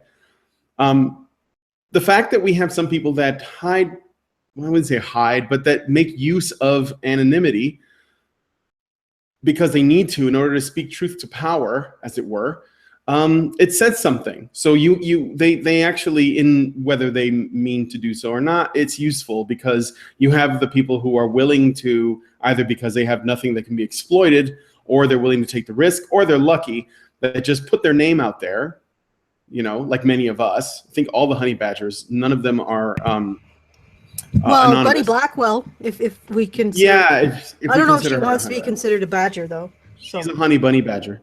Okay. But no, but I mean, like most of us do, and many others. But then the people who are anonymous, you can, if people are wondering why they're doing it, you can point to that and say, well, the reason why many of these people are anonymous now is because it's not safe to not be. There's too much risk involved, and I don't blame them for that. You know, I mean, without repeating the arguments we've already made, I think. Okay, I think I can say it concisely. I've known what it's cost me to be out there, and I don't blame anyone who looks at that and says, you know what, I don't need that trouble in my life. But these individuals don't even recognize that it is trouble, that they create an atmosphere in which it becomes an obstacle course to be out. And so they just see it as sinister. And what's really ironic about this, especially since the individual who is on the screen at the moment, is when you look back at, for example, the history of the Freedom Riders, they weren't able to march more than like half a dozen Black people in a community at a time. And the reason why was because most Black people couldn't be public in their support of the civil rights movement because they would lose their jobs. Just putting it out there. Anyway, let's continue. Are you willing to publicly acknowledge and admonish the massive amount of hatred, bullying, harassment, and intimidation that a lot of your fans infringe upon people? And I don't mean these tiny disclaimers that you put under the description fold or flash for 2 seconds at the beginning of the video that you know nobody reads. I mean a public and ongoing anti-bullying stance. Or do you kind of like watching your fans go around harassing people and calling them slurs and telling them to kill themselves? You kind of like it, don't you? I mean, if that's your thing, and I guess that's just what you're into. Jesus, when do you stop talking? Okay. A massive amount of people. I believe Phil just said, what does that metric matter? How many people are on your channel or going to the other channel? If your ideas are solid, then it doesn't matter if 1 million people come to your channel and disagree with you, because you should be allowed to express unpopular opinions. But no. Oh. Wait a minute. Okay. Wait a minute. No, go ahead, Allison. I'm sorry. Go ahead. No. Like I left the space for you to go into. So what he's saying is, why don't you have complete control over all of your listeners and viewers? Why don't you? Because you have so much popularity and influence. Tell your viewers what they can do or not do, even though the very purpose of most of these people's channels is to rebel against authoritarianism coming from the regressive left, which is what we're arguing against. So these people are the regressives that think that the way to solve problems is to control other people's behavior because they can't control their own emotions. And then they wonder why we, or people on this side, as it were, which I don't like to look at it that way, but that's really what it's turning into, the fact that we don't exercise the same kind of authoritarianism over our listeners is a problem for them. If you think about it, if the people who are listening to your rebellious channel that is against authoritarianism listen to it because they themselves don't like to be told what to do, then how do you think they're going to react when you tell them, please don't go bully those other people because I don't want you to? You're going to be telling them what to do, which is going to cause them to rebel against you as well. It doesn't have an easy solution. The best thing for you guys to do is if you have a problem with people saying, please kill yourself, or drink bleach or whatever, maybe you need to grow what that guy who made that video about voting for Hillary Clinton, a backbone. Maybe you need to grow a backbone. Maybe you need to learn what internet discourse looks like. Also, it might be useful for you to call out shit on your own side. You're the people who get people fired, and they form bullying campaigns. Have you ever heard of the crash override? Crash override network? You might want to look at that and see if that meets your definition of bullying. I just want to say, okay, this is feminist now. These are probably self-identified feminists, and I apologize to any of these individuals who doesn't identify as a feminist. You realize that there are feminist campaigns to go into schools and teach 9-year-old boys, little kids, to take responsibility for violence against women. That's fucking bullying. You guys are part of a movement that has created bullying campaigns like that, and not just against little kids, little boys, but also against men in general. Bullying campaigns that resemble the shit that was pumped out against Jewish people in prior to World War II, or black people in Jim Crow South, or at enemy combatants in any government. You create these bullying campaigns that millions of dollars, billions of dollars, publicly everywhere. You bully men about manspreading, mansplaining, man breathing, man slamming. You bully men constantly, and it doesn't cease to become bullying because it's printed on glossy paper or in a magazine, or it's a so-called PSA. It doesn't cease to become bullying because an advertising firm created it. It actually becomes institutional bullying. You answer for that. One other thing, I think this comes down to collectivism versus individualism too in this discussion. The regressives think that because they have people who listen to them, people who watch them, and they also have the moral high ground, the ability to discern what is objectively right or moral versus what is objectively immoral, they also have the ability and the right and the privilege of telling other people what those things are. They get to they get to identify a problem, and they also get to identify the solution to that problem, and that all comes through them. And they are the head of some kind of gigantic gestalt mecca, and everyone else who is their listeners and viewers and other content creators are all part of it. The arms, the body, the legs, and they're the head. And they think that because they're in that position, they can command all their other body parts to do as they want. And that is a collectivist thinking where they say, well, why don't you tell your people to do X? Individualists know that what they do is what they want to do. So if we want to make content and we want to address a problem that we see, we say, look, here's something that I think is a problem that we should look at. Or here are people who have really bad ideas, and I'm going to tell you why they're bad ideas. And then they hopefully attract people. They don't really go seek, necessarily expect what that number is going to be, but they hopefully attract people who will be willing to listen to their videos, not necessarily agree, but at least entertain them. And then some people will and some people won't. And at the end of the day, individualists don't expect that those people are going to do whatever they say, because they're individuals and they're also not responsible for those people. It's a different way of thinking that I think is more frequently seen on this side of this discussion, where it's like, well, I'm not responsible for what my listeners do. I don't care what they do. They're people too. They're individuals. They get to make these decisions. I don't have the kind of ego that says that whatever I say or whatever I do has massive amounts of influence over people who watch us. It's crazy. It's like they think they're fucking Car Voltron or something, and we're just people talking. I think that's where it comes from. And if it's not that, it's one other thing. It's that they don't even expect that we would be able to influence people by making the statement that you should stop bullying or you shouldn't go to that channel and harass those people or whatever. It's that they want us to want to be seen telling them not to do that, which is some crazy weird form of virtue signaling. And virtue signaling is fucking disgusting. Anyway, I'm done. Virtue signaling.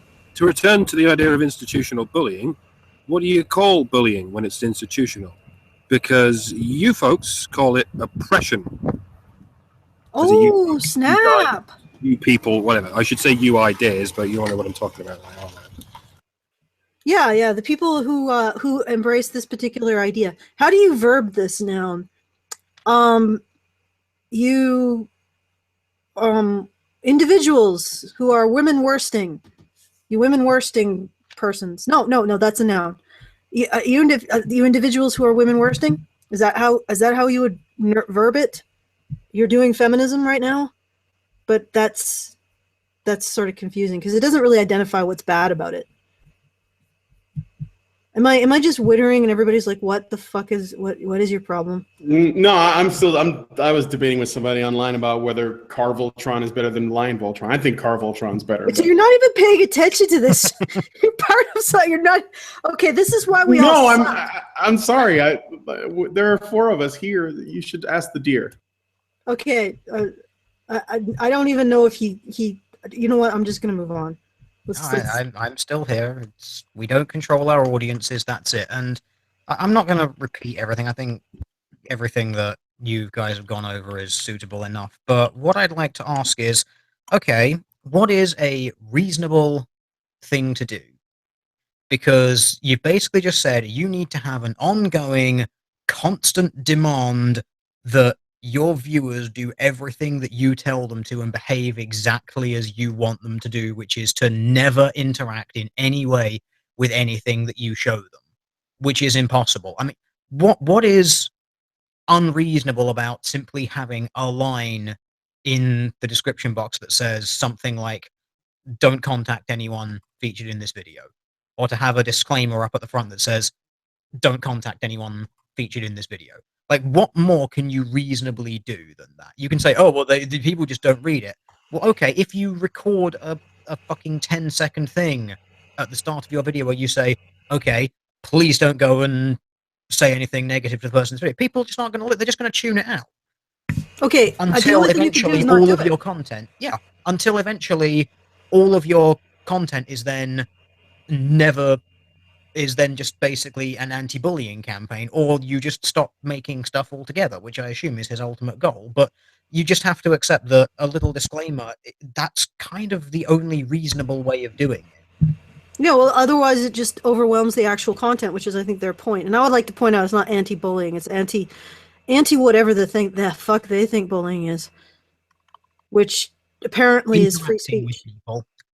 Yeah, anti-interacting with people. I mean, I'll say to anybody here who wants to go to this Cheerosity's channel, I mean, if you're going to do it for the Badgers, do it with reason.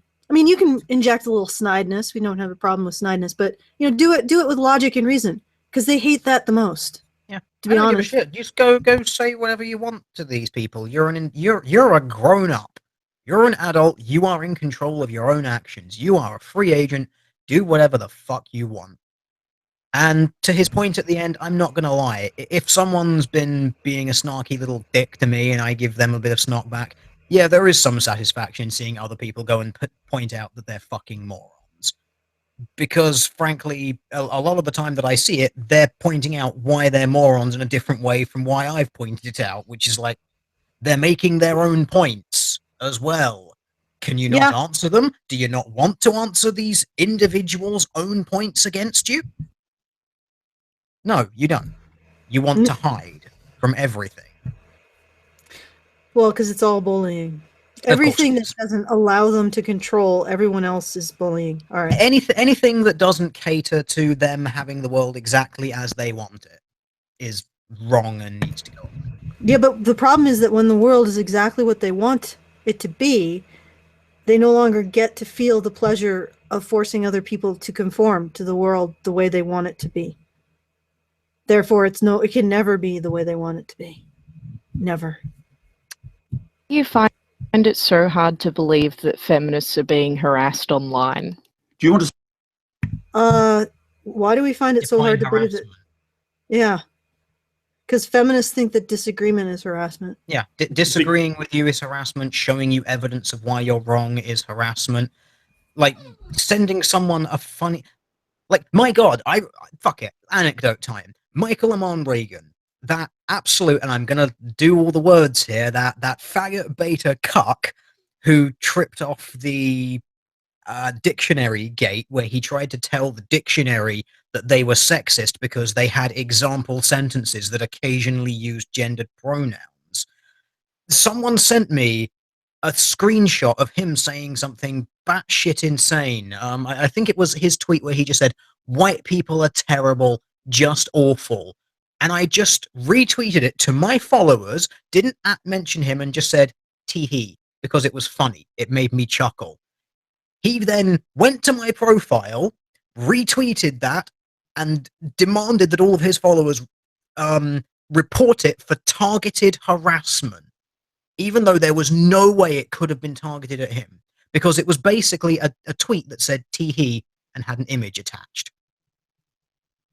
That's the level of thin-skinnedness that we're looking at, that these people will consider harassment. So what can you do? They will actively seek out something and then claim that it's targeting them when it's not even aimed at them. In some cases where it's not even about them. You can't. It's because the thing is that it's just an exercise in control. And it's such an exercise in control that I guarantee the people in this video are scared of each other. Because they run afoul, or if they trip up, they get thrown into the pit of vipers. Just like we do. All right, let's, okay, all right, anecdote. Sorry, Teal Deer, you inspired me. When I went to the Saskatchewan, the Sask Expo, put on by the same people who put on the Calgary Expo, I talked to a very large comic book creator, or comics creator, or online comics creator. I'm not giving you a name, but he's a social justice warrior. And he told me, you know, talking to you, I'm not afraid of you. I'm not scary, really. I am scary, but I'm not really that scary. And but I'm afraid of the social justice warriors. And he said, in a moment of self-reflection, which apparently didn't go anywhere, I guess that should tell me something. These people are afraid of each other. I guarantee the individuals in this video are terrified of each other. But for whatever reason, they still call each other friends. I don't. That's not the kind of friend I'd ever consider. Like, I'm not scared of Mike. I'm not scared of Brian. I'm not scared of that I'm going to say the wrong thing and Mike and Brian are going to be like, "Oh my God, Allison, out of the cave. You don't belong here anymore." I'm not scared of that with Karen. I'm not scared of that with Ray. Wait. Sorry. I'm not scared of that with Anna. I'm not scared of that with Hannah. I'm not scared of that with Bunny. I don't have any fear of that I'm going to say the wrong thing and then they're going to all descend and eject me from the group. I might say something stupid and then they might come and be like, "Oh, well, why'd you say this stupid thing?" And we might discuss it, but I'm not going to be ejected. All of these people, all of the social justice warriors are terrified of each other. They're terrified of saying the wrong thing. They live in constant terror of each other. And it's just amazing to me that they don't realize that that's not a way to live. You shouldn't live in fear of your friends. You shouldn't live in fear of the people who say that they're your comrades or whatever you want to call them, your colleagues. This is not a life. It's not a life for a human being. Anyway, I'm not exactly sure why I ranted that, but no, it might I have think something that to do makes with sense. fucking Voltron. God damn it. Brian, you're out of the cave. Okay. Understand the key importance of reproducibility and repeatability in scientific research. That's simply going to Google Scholar, doing a 30-second search for keywords and pulling out the first paper you find that backs up your stance is not a particularly credible way to do research. Oh my God. You mean like the definition of feminism? Okay, you know what else is incredible? I am seeing a new shitty methodology being developed by feminist research in domestic violence. You know what they did? They created a series of questionnaires to find out which questionnaire, specifically to find out which questionnaire inflated women's responses to the question, "Were you hit?" and reduced men's responses to the question. were you hit? The methodology of this research paper, or the aims of this research paper, were specifically to get rid of false positives, because they felt that there were lots and lots of false positives and men saying that they were being hit because their current instruments were finding equal rates. They wanted to get rid of those equal rates because they don't like them. They're not ideologically convenient. So they developed a series of questions. One set of questions found exactly equal. This is a conflict statistics table. You ask men, in the last 12 months, have you been hit by your partner? Equal numbers of men and women say yes to that question, but that's not good enough. So they created another question. In the last 12 months, have you been hit by your partner in anger? Guess what happened with that set of questions? Twice as many men as women said yes.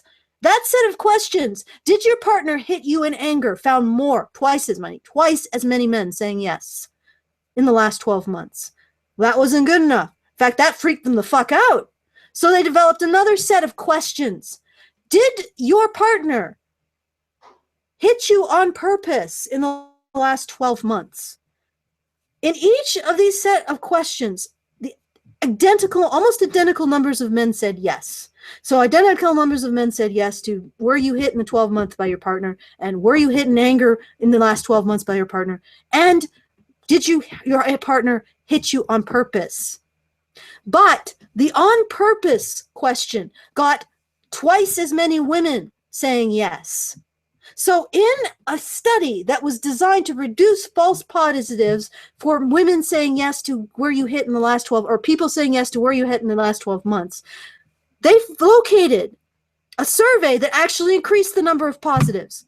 So they didn't actually find what said they were looking for, at least what they said they were looking for scientifically, a way to reduce false positives, because they ended up with something that increased the positives, at least with women. Although I don't understand how it did. How it increased the positives. How does changing the wording to on purpose increase the number of positives with women? But anyway, regardless, what they're doing now is they have located what they wanted. And what they want is a new survey instrument to increase the number of women who say yes to were you hit in the last month or last 12 months relative to men. So now they're going forward with that survey instrument, even though they specifically stated they wanted to reduce false positives, which they didn't do, they increased them. And they have another survey incident where you hit in the last 12 months in anger that doubled the rate of male victims versus female victims. They ignored those two. They ignored the study that found equal rates. They ignored the study that found twice as much rates of male victimhood to focus on the study that found half the rate of male victimhood relative to female. And that's the study that they're now going to use to investigate domestic violence. And this individual is complaining about somebody using their Google foo on fucking the internet to refute a point. You realize how anti-science your entire belief system is. You are willing to ignore the entire process of science to get the results that you want. There's no explanation why the methodology that finds equality or equal rates of domestic violence victimization in men and women is wrong. There's no explanation why the methodology that finds that men are twice as likely to say, yes, my partner hit me in anger in the last 12 months relative to women is wrong. There is no explanation why the methodology that for no apparent reason increases the rate of positives for women to twice that of men is the correct methodology, but you use it because it's the correct methodology in your fucking ideology. That's science? You have some nerve. And the problem with that is somebody using their Google foo to refute an argument on the internet is nowhere near the capacity of harm as feminists using this kind of shitty logic to push statistics that inform government policy. Because what they're doing with this new methodology that overcounts female victimization is they're going to use it to reaffirm the Duluth model. and reaffirm the primary aggressor model in political or the police response to domestic violence, which in turn is going to reinforce the fact that a man who is fucking bleeding from a goddamn stab wound and his wife has the goddamn bloody knife in his hand, if he calls the cops, he is more likely to be arrested than her. So your fucking philosophy or your ideology is resulting in people dying or being hurt or being underserved by government programs, being discriminated against by the government. And you are fucking complaining about somebody's Google foo on the internet. Thank you. Perspective, please. I think I've probably. All right. There's no following that. That's like, no, I'm not going to bother. Somebody says triggering intensifies. Yes, I am triggered by a loss of human rights. You can laugh at that if you want, but I think that it's completely unconscionable that a man who's a victim of domestic violence is twice as likely to be arrested than his abuser. Okay. All right. Okay. I would rather someone find a single paper on Google Scholar that supports their position than have nothing at all. And frankly, most people that I see, and this is on both sides of this, feminist and anti alike, don't even bother to do that. So as far as I'm concerned, if someone is even willing to do that one step, that is so much better than having absolutely nothing at all. Second of all, you complain about, oh, you go and you find the first thing that backs up your opinion. In some cases, all you need is one. Okay, if there's one study and then one follow-up study that attempts to replicate it, but corrects the methodology of the first study and then finds that its results are completely wrong, that's all you need to demonstrate that the first one was wrong. You only need one source. If someone cites a single source and you find a single paper that is a meta-analysis of multiple other sources that demonstrates that that point is wrong, you only need one. Case in point, when I approached Lacey Green's video about false rape accusations, and she said, oh, only 2% of accusations are false, or 2 to 8%, I said, okay, here are the two studies that, or here are the two things that you use to get that source. Here is why both of them are wrong. Here is a meta-analysis of false rape accusations, and if we look across the averages, it places it anywhere between 20 and 40%. That was a meta-analysis of about a dozen other studies. I only needed one paper because it was 12 studies in total. So, I mean, this guy is a doctor of physics. He should know this sort of stuff. You know, I find it very bizarre that this is where he's going. So, oh, you find the first thing that agrees with you and you use that. As I said, I'd rather people have one thing that backs up what they're saying rather than just asserting it, usually from a second or third hand source, as feminists are wont to do. I mean, how many I'm a feminist because videos are there on YouTube where they just over and over and over, usually citing things like Lacey Green, like I'm a feminist because women 77 cents to the dollar, because 1 in 5, and all of these figures which we've shown are completely inaccurate. It's like, okay, I don't even need a paper to demonstrate. I don't even need to go to Google Scholar to demonstrate to you why the 1 in 5 women on college campuses is wrong. The only thing I need to do that is to tell people about leverage saliency theory, for which I would only actually need to cite a single paper which explained the theory. And the idea is that people will fill out application forms based on how likely that thing is to have affected them. So if you're doing a survey about how awesome smoking is, most people aren't going to fill it out because most people aren't smokers.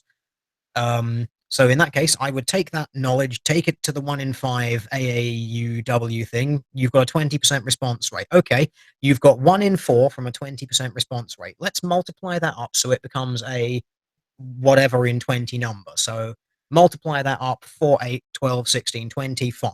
Okay, so that would be a 5 in 20. Now, if we apply the 80% failed response rate to the 20 there, so then you've got 100 people. So you've basically got 5 in 100 now, because the 80% that didn't respond, you assume didn't respond because they had no interest in it. Now, we know that people who don't respond to these things. A low response rate doesn't necessarily mean that you're not going to have a representative sample, but in that instance it does. The only time that a low response rate doesn't affect it is if you expect it to be typical of all people. Now, in the instance of sexual assault, you don't expect that to be typical of all people because it's such a small crime. Right? So because of that, you can make a fair assumption that most of those people filled it out because it's not interested. So there you go. You've now found that rate. Your 1 in 5 has suddenly gone down to 5% using one paper, which is about in line with, coincidentally, what the actual rape statistics are like. It would be still about 1 or 2% higher, but given how drunk people are and how stupid and drug taking and shit on college campuses, that doesn't really surprise me. So I'd have to use one paper and then I've blown something out of there. And that wasn't even finding something that just backed up my opinion. That was just finding something that explained a method of interpreting data. And I've demonstrated why another one is wrong. I only needed one because it explained perfectly why it was wrong. Well, I think part of the problem too is, yeah, in some cases there you just need one because it establishes a principle. The other thing is that feminists create a lot of bullshit. One reason why I brought this up is now feminists are going to be based on this new thing that this new falsehood that they've developed. They're going to now go through domestic violence. The way we gathered the statistics and get a whole bunch of new studies based on this flawed methodology that display exactly what they want them to. And again, 3 studies. One showed equality, one showed men more likely to be victimized than women, and the other showed women more likely to be victimized than men. And feminists, of course, for no reason, no understandable reason, chose the methodology in which they got the results they wanted. And now they're going to use that methodology to overwhelm all of the evidence to the contrary. And this is how they corrupt the science that government is basing its policies on. And they will say things like, well, you only have 1 or 2 sources for what you're saying. Well, it doesn't matter. 1 or 2 counter arguments is enough. And okay, frankly, if there's 1 point for and 1 point against, well, they basically cancel each other out. Assuming they're both valid, but generally they won't both be valid. So well, here's the creepy thing: is they did this to try to reduce the so-called false positives in male respondents, and the male number never budged. They just got a completely anomalous result on one of their surveys in which more women said yes, for whatever reason. Even though when you use anger. So what we're saying is more women will say no to, did your partner hit you in anger in the last 12 months? But more women will say yes to, did he hit you on purpose? What is that capturing? These men are not hitting them in anger, but they are hitting them on purpose. What is that capturing? Or not? No, sorry. The one was not in jest. So the men are hitting them not in jest and not in anger. The only other possible explanation for that: when does somebody hit someone not in anger and not in jest? In self-defense. I wonder if that includes spanking from the sexy time. Maybe. Something men are more likely to do to women than women to men. Just something to think about because of the wording of the question. It's very ambiguous. Yeah. That's when they're asking for it. Yeah. Oh my God. But it's like, they don't ask themselves these questions. They just get what they want and they run with it. And then they create a whole bunch of studies that affirm what they want because they know it will, because that's the result that they're aiming for. Is this science? It's not. Okay. But this is also not getting through it. I mean, we don't have Karen, and we're slogging along as bad. Well, before we move on, just to bookend it with what Brian was trying to say earlier. Phil, you have completely fucked up everything for everyone who's ever gone to the dictionary to look up the word feminism as though that's a credible argument. And the dictionary is not even a study. It's an arbitrary repository of popular usage. Popular usage, Phil. Remember how you feel about the metric of popularity. Not only have you fucked yourself, you've given us like the 9,000th viable argument against that tactic. Everyone remember the timestamp of this video. Next time someone goes, but feminism means equality, according to this one passage in this one book, link them to Phil's enlightening piece of reasoning here. All right. You have to have a much broader overview to read the material, to follow the citations through, to look at the broad brush approach to a particular problem. You do realize that you're as much of a social justice warrior as those you critique. It's just that you espouse a different form of social justice, a rather less considerate, rather less forgiving, rather less kind form of social justice. If you Fuck you. Really? Phil, you are terrified of the people who sail with you in your boat of social justice. You are terrified. I might be putting words in your mouth, maybe you're not, but every person that I've talked to who will admit to this or has been reformed say that they are terrified of being in, when you're even in this group, you are terrified of it because of the hysterical burn the witch hunts that periodically raged through your ranks. You are saying that a group of people that terrifies its own adherents is somehow more kind, compassionate, and caring than a group of people that doesn't.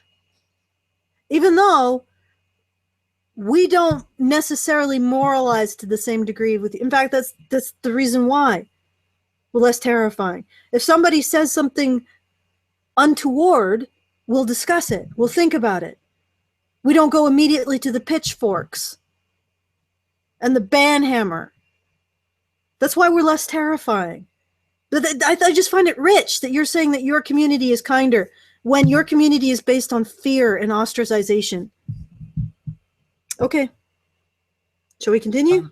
Yeah, just one little thing about his, like, oh, you need to follow this. This is all that I do on my thing. And I suppose I'm going to sort of do a little bit of a thing here because I can. I remember some months ago when I did say, like, we need more people who are willing to trawl through their data, to read through their citations, because it's some cases it's so self-evident why their information is wrong. And I seem to recall getting a lot of shit for that from certain areas of the anti-feminist side of things. And now we have the feminists coming back and saying, oh, why don't you read all the information? You know, when I pointed out, like, oh, you know, entertainers are fine and all, but they don't actually get down to the real core of what's being presented, and that's what you need to do, because that's the thing that actually objectively shows why they're wrong. And then they're just, you know, with the rise in popularity of this thing and the rise in people doing the easy, entertaining, you're an idiot because you're an idiot, preach to the choir because it's easy, and then them not going through the information, and then they're just using those people and saying, oh, look, they don't bother to find the information or find the data. Oh, isn't that funny? You need to actually do this, so the people who do it just get sidelined and drowned out by the people doing the quick, easy, click-getting, view-catching stuff. Just gonna say, goddamn, I love being right. I think that's why we're on this side. If there are sides. Oh, there are sides. This angle of the octahedron. All right. You identify as an egalitarian, then I'm interested in your take on the usefulness of the concept of the original position as laid out by John Rawls in his theory of justice. Chuck run, chuck run. Oh my God, It's he's largely a bunch of... It's largely fine. It basically just deals with an idea that people need to put up a so-called veil of ignorance between them and people that they're assessing, so that they don't end up assessing people based on what they are. They just end up basically applying principles blindly. It is a little bit flawed in that it doesn't allow for the fact that people on the veiled side, who are supposed to not have prejudgments on things, will have life experience that may then influence the decision that they're making on the non-veiled side. You know, you can't stop being rich or stop being poor when it comes to trying to judge other things and things like that. You can't necessarily totally remove yourself from that. It's just an idea that we should attempt too removed from that. And in that regard, I think it's fine. But otherwise, there's sort of a little bit of a problem getting it to work 100% in reality. All right. But the right, funny she's thing is, against Christy it, right? Winters. But the thing is, Christy Winters wasn't expecting an answer to that question. The thing is, this is what she does, and I know this because I've seen her do this in other comment sections. She'll say stupid things like, my favorite one, I can't remember what video it was on, but it was on someone who was doing a response to one of the anti-feminist things, and her only comment was, "Oh my god, these people are so stupid. I'd love to see them try and do a linear regression model on some day." This is what she does. She just picks arbitrary stuff that she knows and then uses the presumption of other people's ignorance of that thing as a reason to discredit them when they're saying something completely different. It's basically, you don't know this one thing, therefore we should never listen to you on any subject ever because you're clearly just an idiot. Okay.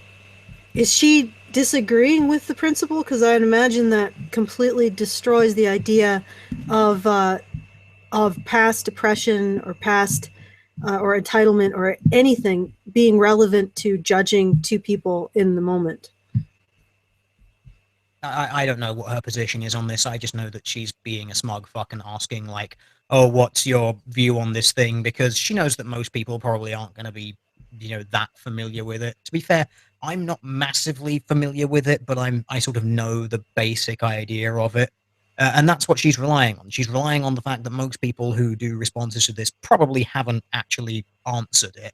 I think I've only seen, like, 2 videos responding to this, and neither of them answered it. I don't know whether Well, she must be, other because people she's have or not. she's bringing up a principle that basically undermines her entire position. Well, that might be why. I don't know what her motivation is, but I honestly think that she's just asking this because she expects people to not know it and to just kind of like mock it or something, and thus prove that they're ignorant of something, and so you shouldn't take them seriously because, as I laid out earlier, that's her modus operandi. Okay, well, then I'll give my answer. That's Christy Winters, right? Yes. Christy Winters, my opinion is that it completely and utterly negates your arguments in philosophy and worldview. Let's move on. I'm not sure why you bring up something that is such a devastating counter argument. But, I mean, you're giving an argument, a reasonable question for anti-social justice warrior. You bring up a principle that is a complete counter argument for what you do. Is this the strong argument that you're talking about, Christy? Assuming the ignorance of other people is itself a form of ignorance. No, I'm not even talking about that. I'm talking about the principle that she brings up. The idea that you should judge people not based on other factors, or like, I mean, they constantly complain about us doing like the gender switcheroo. What would you say if a man was facing, or a woman was facing what a man's facing, right? They don't want to have a gender blind approach to the issues. Well, this is the point. That this is where she wanted the original one, but the original position is something that's also been expounded upon by 2 or 3 other people. I think it was, who the fuck was it? Their names escape me. I think it was Hume and someone else. Like, there's multiple people who have taken it on and found problems with it and reasons for it. I think Locke was one of them, and Hobbes was another. Like, again, there's kind of like multiple ways of looking at it. So I'm not really sure whether she wants a full, what's your take on all of them? Or whether it is just, oh, do you want the original one without the people who then poked holes in it and refined it later on? So yeah, okay, well, so basically this just is posturing. Maybe it was based on Hume. It might have been. I might be getting the order a little bit wrong. It's been a while since I read about it. Well, chat is saying Hume was before Rawls, so yeah, Hume would have done it, and then Rawls put it out in the Theory of Justice later. So yeah, thank you, chat. I just remembered the names. I couldn't remember the exact order. Chat did though. Chat is not cancer, so there we go. Yeah, well, our chat tends to be pretty erudite, perhaps. Okay. Or they just have Wikipedia open. Yeah, they could. And that's normally what people do. Like when you say in a chat, like a live chat, I'm not entirely sure about this. A dozen people go and open Wikipedia and then tell you the answer like they knew it, because that's what people do. Fair enough. I have no I objection to probably- it. It's very useful that they do fact check. I probably covered the principle when I was taking philosophy like 20 years ago. But I don't remember it at all at this point in time. So This is one of the reasons I appreciate not having a massively popular channel, so we can actually have a hangout chat that isn't complete cancer. So as a proponent, yeah, usually it's just meme Pepe memes and something about the Jewish conspiracy and the big ones. of freedom of speech, why do you want to quash academic freedom? If you're not familiar with the concept of academic freedom, it's worth, in the UK at least, looking up the 1988 Education Reform Act and seeing what that says about the rights of academics to put across unpopular opinions. Why? Put across whatever opinions you want, just accept. Okay, but no, I reject your premise. What's your evidence that we are against academic freedom? Oh, was it the Sargon petition to stop teaching?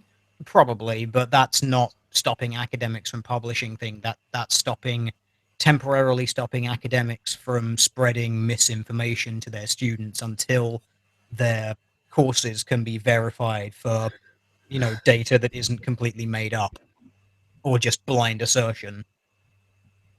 Apparently that's quashing academic freedom. Someone spouting an idea and you saying, can you actually prove that objectively, or can you use your so-called theory to actually predict something rather than just have it being a bunch of assertions about how you think the world works? Apparently that's quashing academic freedom. It's like, no, you're free to write about all of this shit, just stop telling people that it's objective truth. It has to be academic before it can be quashed. Does Moriarty believe that what he is considering the unpopular opinions and the underdog opinions are his positions and his sides of positions? Does he believe that? I would assume so. That seems to be how feminists actually think themselves while Even they're though- attending multi-million-dollar international galas. While academia is basically just fraught with feminist teachings in every corner, even in places where it absolutely does not belong, that's the underdog position. That's the unpopular position. Yeah, and until we start pulling fire alarms and turning on white noise machines, fuck off, Phil. All right. I'm not sure where else it'll go from here. So I'm sorry, I know this is like irrelevant, but what is this thing supposed to be? Is that a thumb with a wig? What is that? I want to know. Is that like morning wood with hair growing on top? That's really messed up. You should probably get something done about that. Maybe it's from Dune. It's the sandworm. I don't know. I just find it interesting that she's chosen to give it blue hair, because you got to smash those stereotypes, right? Those or it's like white hair with a blue outline. Okay. Let's see what it has to say. Are you so obsessed with Anita Sarkeesian? Do you? Why are we Obsessed with Anita? obsessed with someone who's really big and got a lot of influence and earns tens of thousands of dollars from spreading that message? And I gets to can't speak at think. the UN. Yeah. Why would anyone show any interest with someone who gets to spread a load of rhetoric and misinformation to places like the UN? I don't know. It escapes me. I can't think why we would want to address someone who is in a position of power and authority about something. It's baffling. You really think you can spend your entire life in a perpetual state of emotional immaturity? Do you actually imagine that you will be able to perpetuate your adolescence for your entire existence? Wait, didn't somebody else ask this one? Wait, I gotta... fuck. So to quoque then, as Chris Joseph would say. Okay, so Sargon asked that question? This is just when both sides accuse the other side of needing to grow up because only adults would ever agree with me. That if you don't agree with me, you're a child. This is this thing social justice warriors say it all the time. You need to grow up because that's not an argument, but they think it is. Growing up is irrelevant. I just don't want to live in a world where I'm terrified of the people that I presumably call friends. because if I disagree with them in any slightest manner, they're going to ostracize me and stick a fucking pitchfork in me. That's what does it have to do with growing up? Guy with what Schmerzigget? Like, what do you do? Okay, so what does it have to do with growing up? Wanting to not live in a world like that? Is that being grown up? Is living in like a Soviet era state, authoritarian state where you're terrified of being informed upon, is that what it is to be grown up? I think I'll be a child for the rest of my life then. I don't know what this definition of being grown up is. I don't know what it is. Agree. I guess with it's agreeing with them. Yes. Oh, Agreeing yeah. with them is being a grown up. Otherwise, you're a child and you're stupid. So basically, you must accept these truths. Yes. Period. And there are I think I know what it is. It's because they're being told that not being able to engage with concepts that they don't like is a sign of immaturity. Well, it is. And you guys, not only can you not engage with concepts you don't like, you live in perpetual fear of each other.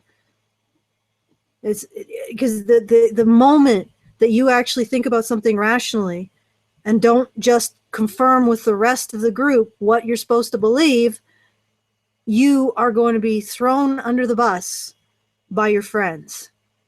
Well, you know what? I could say grow up.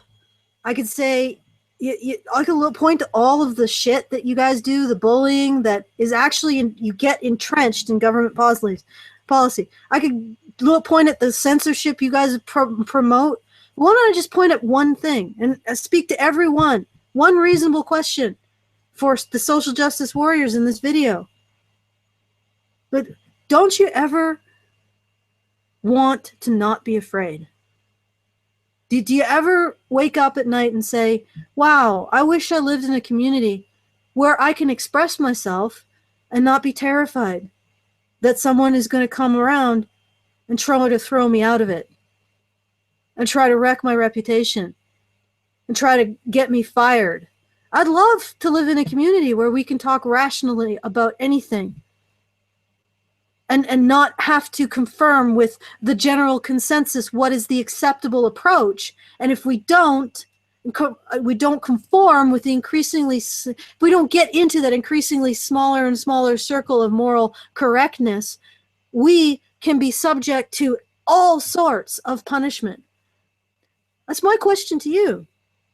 Do you ever look at your life and say, I'm terrified of the people I spend most of my time with?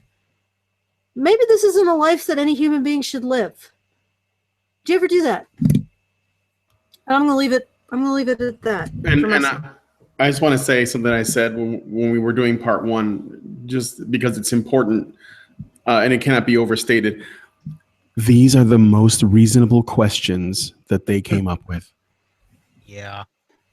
The most reasonable. I like it when you say it like that, Brian. So okay. Reasonable questions. It's just a non-point. It is just the it's the non-argument. It's the same thing that people do. You need to grow up.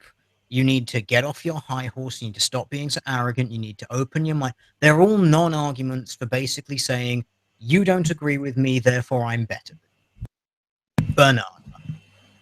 Yeah. It shows that they don't actually have an interest in talking to us. They just have an interest in talking down at us by all of these questions that they think have foregone conclusions, and the answer is something they already know, and they are making these questions from the position of, I know the answer to this question, you don't, I'm better than you, and this is why this video was so much fun for me to make, because I am your superior, and I am your moral superior as well. Well, all I can say to that is it's a very shaky throne you're on, because you guys knock each other off of it constantly, and you throw each other under the bus. You know, I'll be the first to say that I can be wrong and come to a wrong conclusion. I'm constantly doubting the conclusions that I do come to. But I'm glad I'm in a community where I can be wrong and not be the devil. Anyway, I think we're done, unless Mike wants to say. Yeah, I was gonna say earlier that they can't even be bothered virtue signaling anymore. Like you said, it's just superiority signaling, and they think that counts as what used to count as virtue signaling.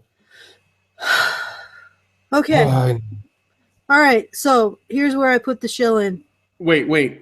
If virtue signaling is normally done by an individual in a video, what do you call it when you have a 15-minute video where several people are virtue signaling? Is that like a what do you call that? Is that like a virtue cacophony? I think that might be what that is, or virtue white noise. A virtual orgy. Virtue. Air traffic control tower. A virtual a virtue daisy chain. A virtue chain. Ah, yes. Do you have anything final words, Teal dear, before we enter the shilling? Is that actually the end of this bullshit? Yeah, Please it is. It's Okay. the end. I'll prove it to you. Like, just give me a second. I need to open it up again. See, if you go through here, it's just all it's just credits. credits. Oh wait, Oh. oh fuck me. God. All right. Yes, let's see what part Look, is. Anita, I'm sorry. I thought I could debunk these incredibly well-reasoned arguments, but it turns out that when there isn't any reasoning because they only read the first paragraph of the study, there isn't anything to debunk. Yeah, I know it's a huge shame, but I guess I've technically failed. Why are you so obsessed with I know, but you're going to have to cut these bits out of the video. Well, look at his shirt. Yeah, that's a shame. Oh, well, good luck with it anyway.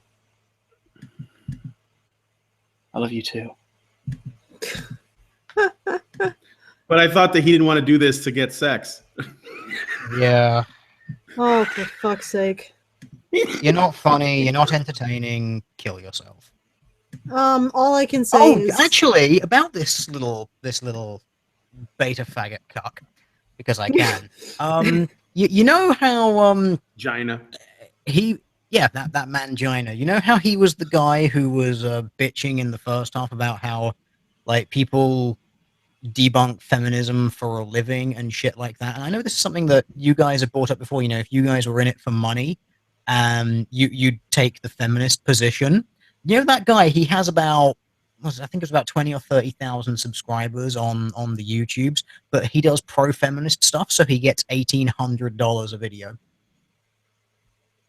which guy is this? Blondie. Blonde, the blonde 1970s fucking His stereo ad guy. Patreon. I checked it a few days ago. It was like $1,800 a video. Huh. He looks like the Feminists are the spokesperson underdog. for Honeycomb. Sorry? Well, I said, how much of that is like, because I know that they sort of give each other handouts.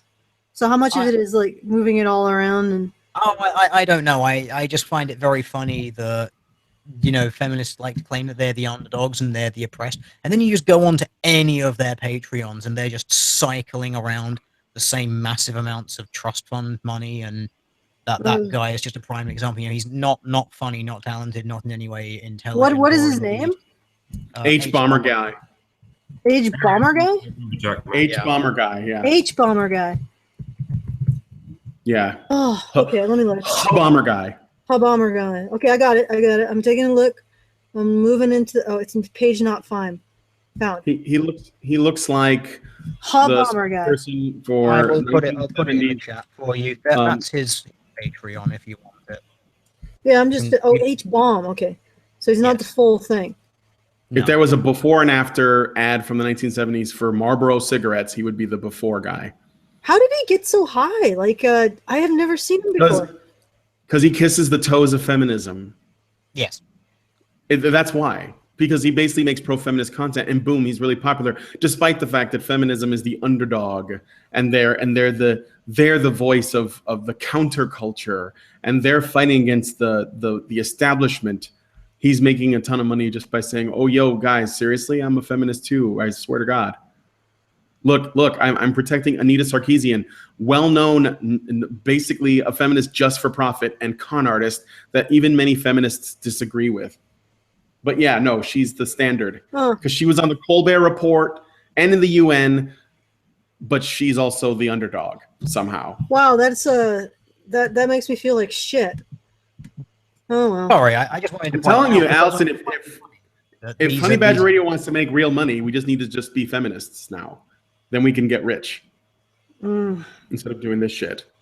Well, I'm not really interested in making real money, but I'm just thinking like the good that could be done. Anyway, well, speaking of money, if you're interested in helping us out, a group of people that are not terrified of each other, except I'm a little terrified of Mike, I have to admit. He's a scary guy. I'm not even slightly terrified of you. You know, well, Jesus, I mean, you could fold in half and you'd still be the same height I am. Okay. Beat the crap out of me easily. You're trained in wrestling, but it still doesn't scare me. No, not. It was a long time ago, and I've probably forgotten it all. But regardless, if you want to support a group of people who follow reason, regardless, consider going to feedthebadger.com. I do have another one-time donation opportunity up at feedthebadger.com. It is called Fund a Roach Hotel for Artists, and it's just helping us out setting up our artist in residence so that Mike doesn't have to sleep on the floor. Anyway, go to feedthebadger.com. Just throw some shekels in the hat. Make me feel a little bit better after watching H-Bomb Guy. God. What is it with you guys and skulls?